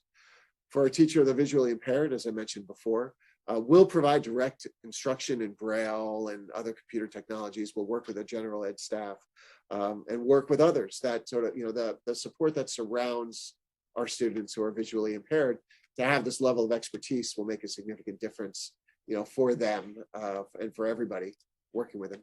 And then the Literacy Academy, as we've talked about, providing struggling readers in our special education program at the youngest levels with intensive scientifically based reading instruction, because we know that their skills in reading they directly impact their success trajectory in school, out of school, in life, in career, everything else. If we can get to them early, bring these scientifically based reading interventions directly to them, where we feel very confident that we can help them get right on track and set them up for success, as they go forward. So Bill has put together, and his staff, a 3-year phase-in plan that includes grant money, some budget money, working to get this in place.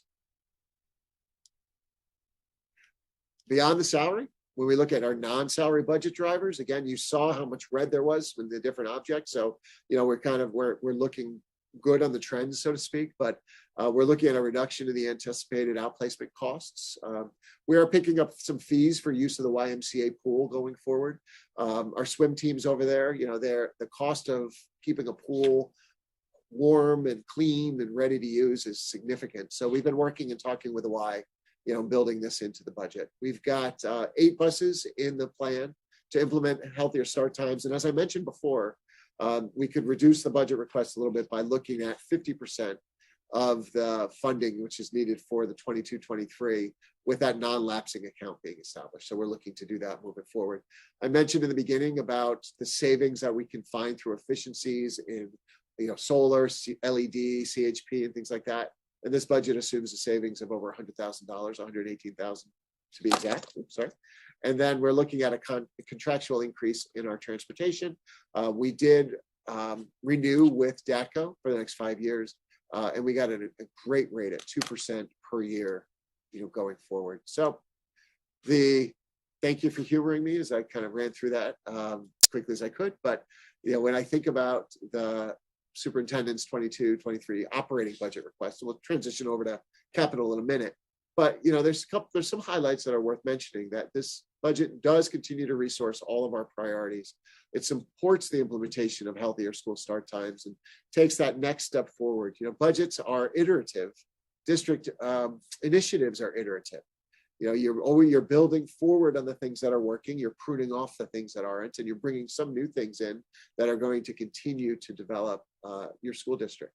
One of the things we're always cautious of when you're experiencing great success, that if you're not vigilant, can quickly lead to the opposite. because you can't rest on what you're doing today thinking it's going to work tomorrow. We've got to continue to build, continue to look forward, and bring in new exciting initiatives that we think will continue to grow us as a district on behalf of our kids. And so, the budget looks to do all of these things. And I will pause again for questions, discussion, or do I have this? Nope. Any other comments before we go into the capital budget? I'm recognizing that, of course, that the board received your budget binder tonight, and there's an awful lot in there. I do want to encourage everybody to read the introductions to each of the sections, to spend some time sort of going through the tabs if you really truly want to learn sort of how the budget works and how it's all together. Each of the sections, so each cost center has a tab, and each section begins with a narrative written typically by the person who oversees that cost center. So you get to hear feedback directly from the person who will be kind of implementing that budget on the ground, talking about where the priorities are, what any changes, what the initiatives are. It's really a great way. And then going into the numbers, they make more sense. Because as we said in the very beginning, a budget is much more than a spreadsheet. It is the articulation of the district's mission, vision, values, and goals for our children, our students. And it's the way that we're going to prioritize and resource those in order to actuate them for our kids. So with that, I'll catch my breath and see if there's any comments or thoughts or feedback.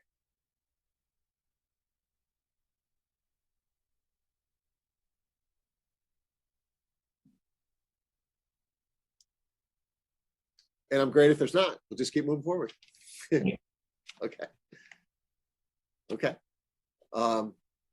So then we'll go into the capital budget. Now, as you know, there's an operating budget. This is what we spend each year. And the Board of Education receives its operating budget as a single appropriation from the town. It then goes into our 8 objects. We begin managing it, and we come with our statement of accounts and we bring that forward. The money, this is what it takes to operate or to run the district. Our capital budget works a little bit differently in that the items are still approved. The money is held on the town side in an account that's tagged for the Board of Education, and then we requisition the expenditure through the town that way. So it works a little bit differently. The capital items that you'll see are generally part of our 5-year plan. We started years ago developing a 5-year capital plan, and we implement that each year. Of course, there's always some new things that come into the plan because new needs arise, and we need to be able to adapt to those along the way. So what I'm going to do is change the share to the binder here, and we can talk through this. Sorry, I should have told you I was going to stop sharing in case you weren't ready, but can you see that okay? Is it big enough? Yeah. Okay, great. So starting on page 95 in your budget book is the superintendent's proposed capital budget, which again is developed in close consultation with the district administrative team, with Dan Clark, Scott Olson and their staff and their team, with our building principals, our teacher librarians, our district administrator, Matt Salvestrini, Alan, others. This is another collaborative effort. Everyone's getting together because we also recognize that the facilities and the environment in which our students are learning is incredibly important. And we've had a few initiatives over the years that have really yielded some great results. So just to touch 1 or 2 of them, like the painting initiative that we began, I don't know, maybe 7 years ago, where we were investing annually in painting the spaces. It's kind of like that story you hear about the Golden Gate Bridge, where they start on one side, they get to the other side. When they're done, they just have to go back and forth. It's like a full-time job forever. Our buildings are huge. We have almost 1 million square feet of space. And when you think about the maintenance on 1 million square feet of space, it takes some work. So you'll see painting at each of the places. You'll see a boiler replacement over at East. Now we've got the natural gas over there, so we look at putting in condensing boilers there at East and at West. Well, no, at West will be different with propane, but that will help us save on the repair and the maintenance money that we're spending now, and it's much more efficient than what's there, so it'll save us money in the long run that way as well. You see the sort of the breakdown of everything here. But then starting on 97, you get a little bit more of a narrative, just kind of what each thing is about, which we think is just helpful because there's so much here. I mean, we can, Joanne, Dan, me for the most part, we can talk off the top of our head about all of them. But, you know, just so you can understand a little bit more about what we're talking about when we go into these things. The boiler replacements, you know, they're ending the end of their useful life. Over at West, we're looking at transitioning over to propane. So we've got the piping and the propane tank in there, and then replacing the 2 boilers over there, which are at the end of their life. They'll be running on propane, obviously, the other on natural gas. Over at Saks, an ongoing project around repairing the masonry and the repointing the brick. The renovate the parking lot and the curb repair. Generally what happens, you know, if we need this to be done for us, we put it in our operating budget. Generally Tiger will take it and put it into the town's budget. And then when he's paving other roads, he'll just kind of loop us in and get that done for us along the way. So we're looking for that to happen over at Saks. Again, painting, refurbishing the gym floor. The gym's gotten beaten up the last couple of years, especially with us putting cafeteria tables in there in order to spread the kids out a little bit more. So that's something that we'll be ready to do.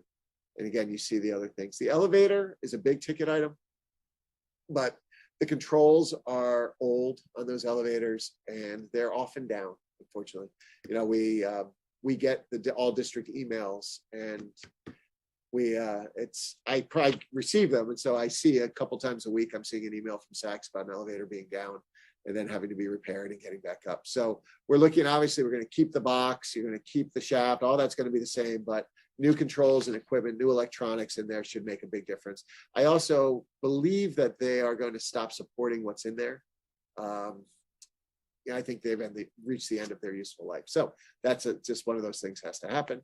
And then the transformation of the media center into the innovation initiative, looking at that, the mezzanine, the areas in the library over at Saks. And as Melinda was talking about, Matt was talking about, creating the space where students can work on the different phases of the innovation and design process, doing things, you know, the collaborative work, the prototyping, the testing, you know, the research, the evaluation, all of those things, and really developing the space so that those practices can be incorporated in it. The year has come on our long-term capital plan for the refurbishing of the planetarium. This has been approaching, and the plan has always been for us to move this forward in this year for refurbishing the planetarium, and then with this being approved, begin our fundraising efforts to look at a public-private partnership. Now, as we mentioned before, we're going to be setting up an opportunity for board members and others to see what sort of potential a space like this has. It's much more than a planetarium, right? It's really an immersive learning environment for students in all disciplines. And the newest technology is so user-friendly that with a little bit of training, I think any teacher in the district would be able to go in there and to use the equipment. Right now, what we have is dots on a dome, and it's great, and it's special and great to have. But the projector in there was put in 1970, and that's when the seats were installed and other pieces, and it's due for a whole refurbishment. We've seen this over at the Discovery Museum over at Sacred Heart. Region 12 has a new planetarium in their science high school. They just built a new science regional high school there. And so I'm going to be going up there to visit and talk with the superintendent up there. So it's not that we're unique in having it, but it is special. And it's something that I think we can really invest in and turn into a really effective and often utilized space for our kids. The auditorium lighting replacement is in for the theater. You know, they struggle every year with what we have. And we spend a lot of money on renting lights and sort of replacing the gel lights and other things. And this is something that was approved in the past, and it's just sort of, we need more funding in order to finish that, and then painting there. So the facilities capital is at the 3.7 million. Fortunately, we accelerated the roof on the high school this past year. That was going to be a 2-year project. We accelerated it, saved some money, and got it done a couple of months ago. So it's nice to have that chunk done this past year. So that helps to bring this number down a little bit to that 3.7 as well. Included in our capital are the vehicles for our in-house special ed transportation program. And what we generally do is replace 3 per year. We've got, I believe, around 21 vehicles, about a 7-year lifespan, and sort of, they sort of rotate out that way. We do trade them in, and if we can get anything out of them, we try to save. We buy them off the state bid, and it's worked well, this replacement cycle. One of the things that didn't work quite so well was when we took one of the Suburbans, gutted it, and gave it to our maintenance crew and said, use this instead of buying a new vehicle, and use this to drive around the district. It's, we're making it work, but it's really not what it needs to be. So in this budget as well, there's a maintenance vehicle replacement. And this is for our on-site maintenance crew. It would stay in district for the most part. And it's a specifically designed vehicle for this purpose, where they would be able to carry around the equipment that they need to service the buildings on site. So we'll have, again, it's a maintenance vehicle for one of our maintenance staff to use. So the total on the vehicles is the 182. And then the very last piece, which unfortunately breaks out over the 2 pages, but is our technology lease. Now, this often gets confused for people. They think that we lease the technology, and we really don't. What we do is we finance it over a 4-year lease. So we pay for it on a lease. So it is, for 4 years, I guess, as you were paying it back, there's some co-ownership, but after that, we own all of it entirely. But the funding is done through lease. So generally, in the past, the lease has been $150,000 per year, which would give us $600,000 of spending power, right? So it's a 4-year lease, 150 we'd get $600,000 a year. That's how it would work. But given the acceleration of the integration of technology over the last couple of years, we went, as you know, overnight, we went to 1-to-1 with our kids. So we went from having the devices in the rooms where kids would use them from time to time to a 1-to-1 program across the middle school and even on into the elementary schools. That has been impactful of the budget. We also are looking at the replacement of the interactive boards. We have those smart boards that we've talked about, and they're anywhere from 12 to 8 or 9 years old.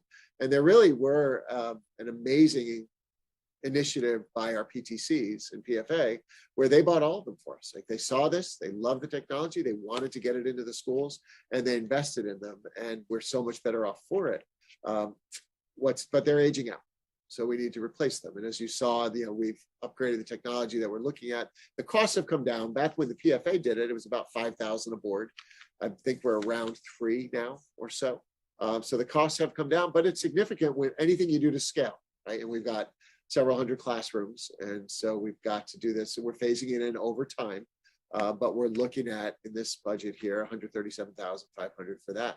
We're also refreshing the legacy access points that we have. These things, they last so long, but they're not like what you have at home, right? They're all centrally managed and controlled through a software system. We've got some laptops for teachers, general for admin, some devices, 50,000 for devices for special ed. So long story short, we're looking to move the amount of investment from the cost from $150,000 per year for $600,000, up $50,000 increase this year, which will get us $800,000 worth of spending power, which will meet our needs based on where we are today with tech. And there was a question before about developing, this is like we have a 5-year capital plan, developing a longer term replacement cycle for our staff. We have it, and it's here, but we want to meet. When we meet with the resources, we'll go through it together.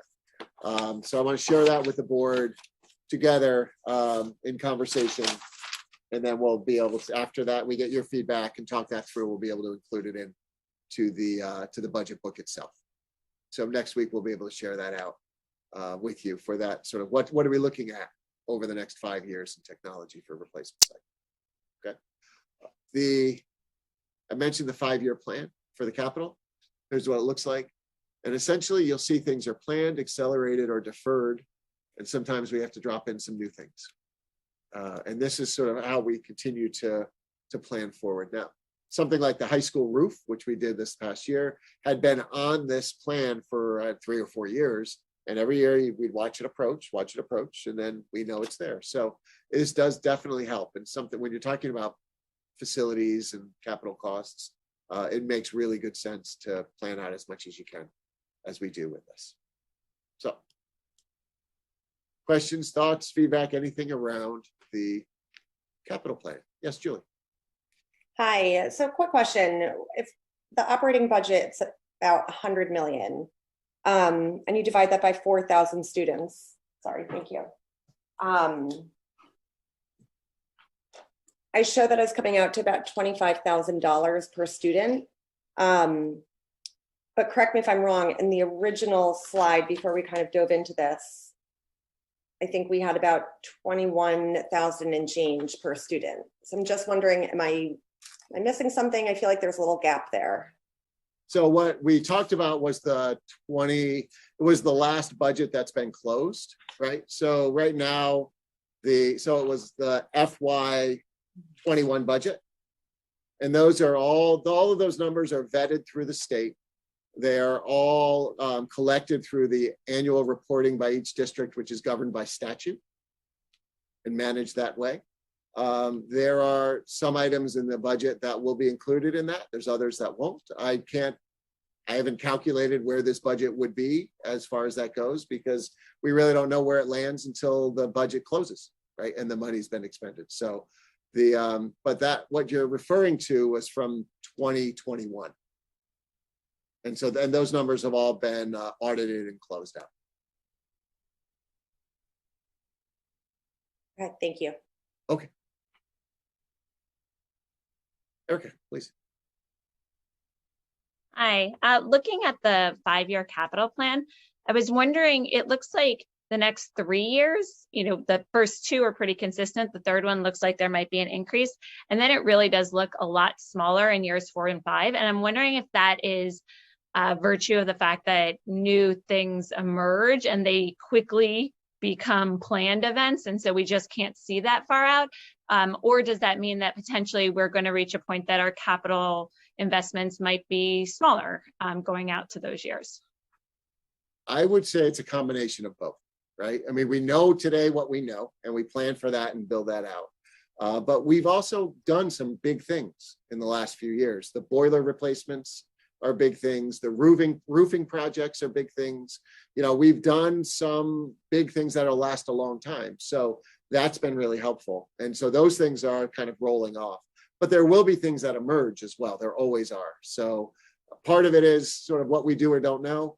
But also we've been really, I think, responsibly investing in the buildings. And so we should reap some benefits of that as well. So it's a little of both. Great. Hey, Penny.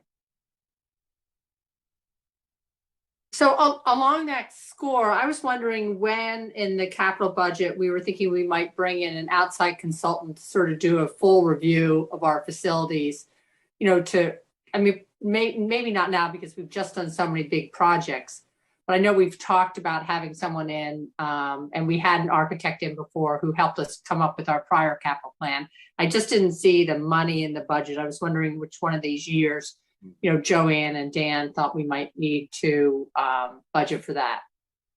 Yeah, I'll let Joanne jump in. I will say we were talking about that prior to 2020. So there was some discussion already. So that's, you're right on. Go ahead, Joe. I believe it was in 2014, Silver Petrocelli came in and did a complete review of all of the buildings. And at that time, it was both architectural and engineering that was done.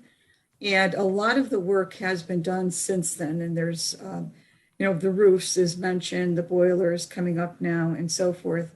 3 years ago, we hired Van Zelm, which is an architectural firm, an engineering firm, I'm sorry, to look at our mechanicals again, because we had made a lot of progress in terms of the architectural issues in the building, but our mechanicals were really coming of age and we wanted to get an updated report on that.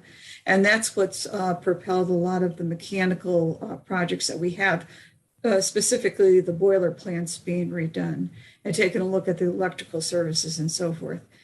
But as we get down towards the end of this plan, which is going to be close to 10 years from Petrocelli's original review, we have the district, with the support of the town, has accomplished a significant amount of projects. We have been extremely busy every summer completing these projects. And so another study might be done at that point in time, maybe 3 or 4 or 5 years down the road. And I think it's going to be more in terms of upgrading buildings for new technologies for education, as opposed to replacing outdated, cycled out equipment. I think that's probably your next step forward in a capital plan, is to retrofit some buildings for the most current technology for innovation. And that would take a different kind of professional. Okay. Thank you.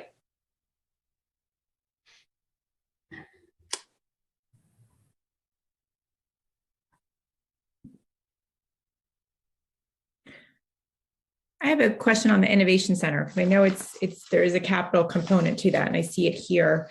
Are we at a point where we could have a long-term plan for expanding that to the district-wide to all of the schools in terms of updating media centers or any other areas or spaces where technology would be needed?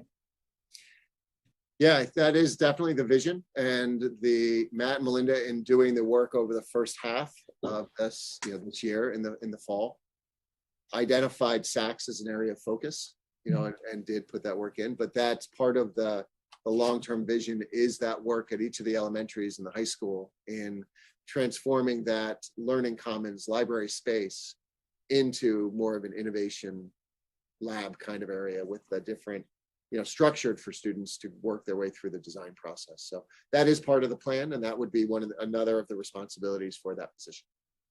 Okay, yeah, makes sense. And I would imagine there would be a lot of learnings from that first, the SACS implementation. I mean, the learning environment is different at the different grade levels, but I think, it'll be interesting to see what we learned from that first implementation. Yeah, Brendan. I just wanted to comment. I went back and looked. I keep a file from that I got probably 2 years ago from Lunda, and just went back and looked at the 10-year growth rate in the budget, and even with the abnormally high makeup of the ISF year over year, the compound annual growth rate over the last 10 years is 2.96%. Including everything that the ISF plus the operating budget. So still a pretty, reasonable number over a long period of time. And I think if you were to use a more normalized ISF number for this year, it's obviously going to be lower than that number. So I just figured, since I had it, I'd share it with the board. Thank you. Yeah.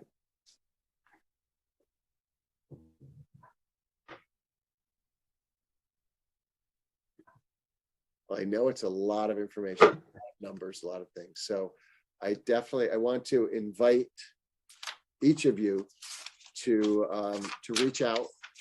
You're welcome to send questions now. What we used to do is have questions, and then we develop them, then we walk them in a board meeting. What I'd prefer would be if you send us questions or thoughts or direction, whatever, we can then meet in the Educational Resources Committee meeting next week and have an open dialogue about those things.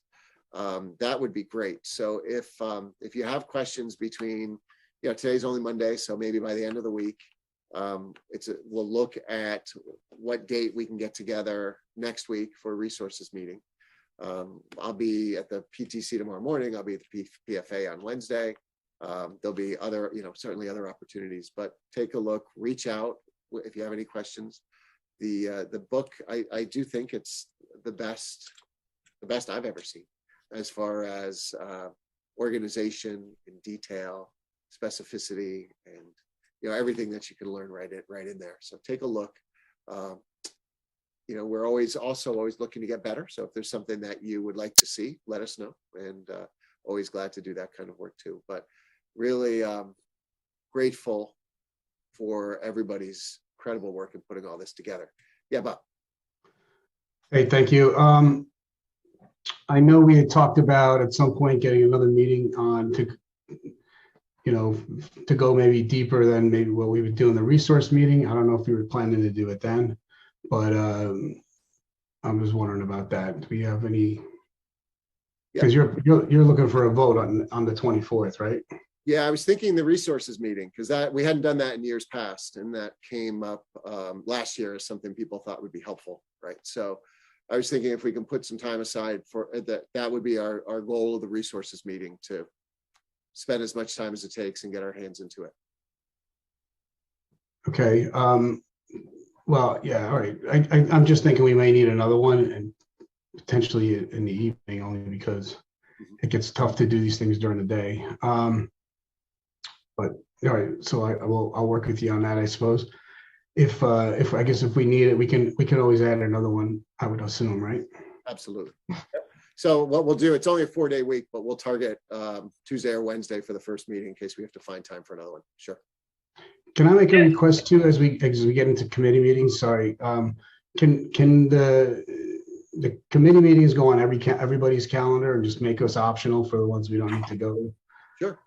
The only reason I ask that is if I don't go out and look at the website, I don't see the resource meeting until it's either posted or already happened. So if it's on my calendar, at least I'll see it. Yeah. Yeah, I'll talk to Jacqueline about when the agenda gets set, just sending that out to all board members. Yeah, and I would just ask for any committee meeting, just do that for everyone. And then if you can attend a meeting, we can. Great. That way it's easy to know when it is if it's on the calendar. Good. Thank you. Yep. Sure. Yeah, and we tried, Bob, to your point, we started doing that, I think, before the board transitioned. And so now we're just getting up and running with those committees. So I think we could certainly do that. And then the other thing I was going to add, just, given the timeline we're on, it is helpful when we as a board send questions in advance, because, there can be a lot of questions and some of them can take a little time to pull together the answers. So I think it's helpful if we all have questions to feel free to send them in. Please. Yep, you can send them already. Good. I'll get them to whoever needs and we'll be able to talk them through. Perfect. Dan. Yes, So just a question. So has the resources meeting been scheduled yet, or that's just a TBD schedule for next week? And is the goal that's going to, everyone should try to attend, even if you're not on the committee, to really do that work? Or to Bob's point, would we have another workshop to go through it?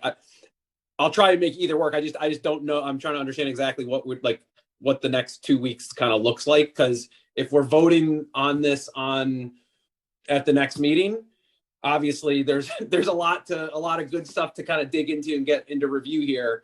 But I think it gets harder to, use the meeting on the 24th as a big going through a lot of issues and vote. So I just want to make sure we all have time to kind of do the Q&A, and certainly I appreciate everyone's comment, and if there's written stuff, we can work to try and get stuff in over the next few days so that there's enough time to get stuff back. Yeah, so on that, the idea around the resource, it's the same as a workshop essentially, is to use that forum for the whole board to get together to have this discussion together. And we just say in resources, because as a budget item, that's generally, they would take it up and just gives it that structure. But the idea is to get everybody together to be able to talk it through. And, if more time is needed, if a night meeting or something else is needed, that's no problem. I mean, this is what we're here for. We want to make this. Okay, that's great. Thank you.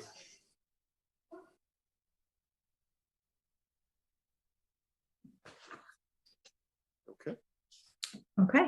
Well, thank you, Dr. Lutz and the entire cabinet and staff who helped work on this budget and pull this together. I know it's almost a year-long effort. As soon as we finish one, the next one gets started pretty soon after. So thank you all for your hard work. It's nice to see another budget come together as we kick off our season tonight. All right. At this time, we will take additional comments from the public. Again, if you would like to speak, please raise your hand and Dr. Lutz will move you over. I'm glad to. Let me just shift over here. Okay. James Bosch. James, you can unmute. Go ahead. Yeah. Okay. So a few comments. One is, I think giving people a budget and only allowing them a couple weeks to go through a really complicated budget isn't even close to optimal. This should be at least a 1 month process. It's not fair to the people serving on the board to only give them a couple weeks to get through a really complicated document. One of the things that's kind of complicated is trying to figure out whether they're that roughly $25,000, a little bit less than that per student that Judy mentioned before, is going to be the new baseline. So is that the new baseline from which we are going to grow? And if it is likely the new baseline from which we're going to grow, I'm not sure, depends on how the ISF trends over time. How does that compare to our DIRT? Because we just showed a slide where we are at $21,800 per student. And Reading was something at like $26,000 per student. And Dr. Lutz correctly mentioned that they don't have the benefits of scale from having under 1,000 students. So understandably, we should be much below them in terms of a per student spend. The other reason we should be much below a lot of our DIRG and a per student spend is because our debt service costs, which aren't included because they're non-operating numbers, aren't included in that per student spending number. And consistently, if one actually digs into the data, I would encourage everyone on this call to actually look at the data at EdSite, Connecticut's Department of Education data, where the data is actually coming from the BOE. Please go to this source data. Actually look at the source data. That's what we encourage our students to do. It's what everyone on this board should be doing in terms of comparing data on an apples to apples basis. The statement before that debt services are not included by EdSite is incorrect. Before 2017, the EdSite did include debt service data. Why is it relevant? It's because if New Canaan is spending disproportionately more than our surrounding DIRT consistently, and our operating numbers are being mitigated by that. So if we actually included some of those excess debt expenditures in our operating budget, you would have a much higher per student spend. Then we're not really comparing things on an apples to apples basis. Thank you.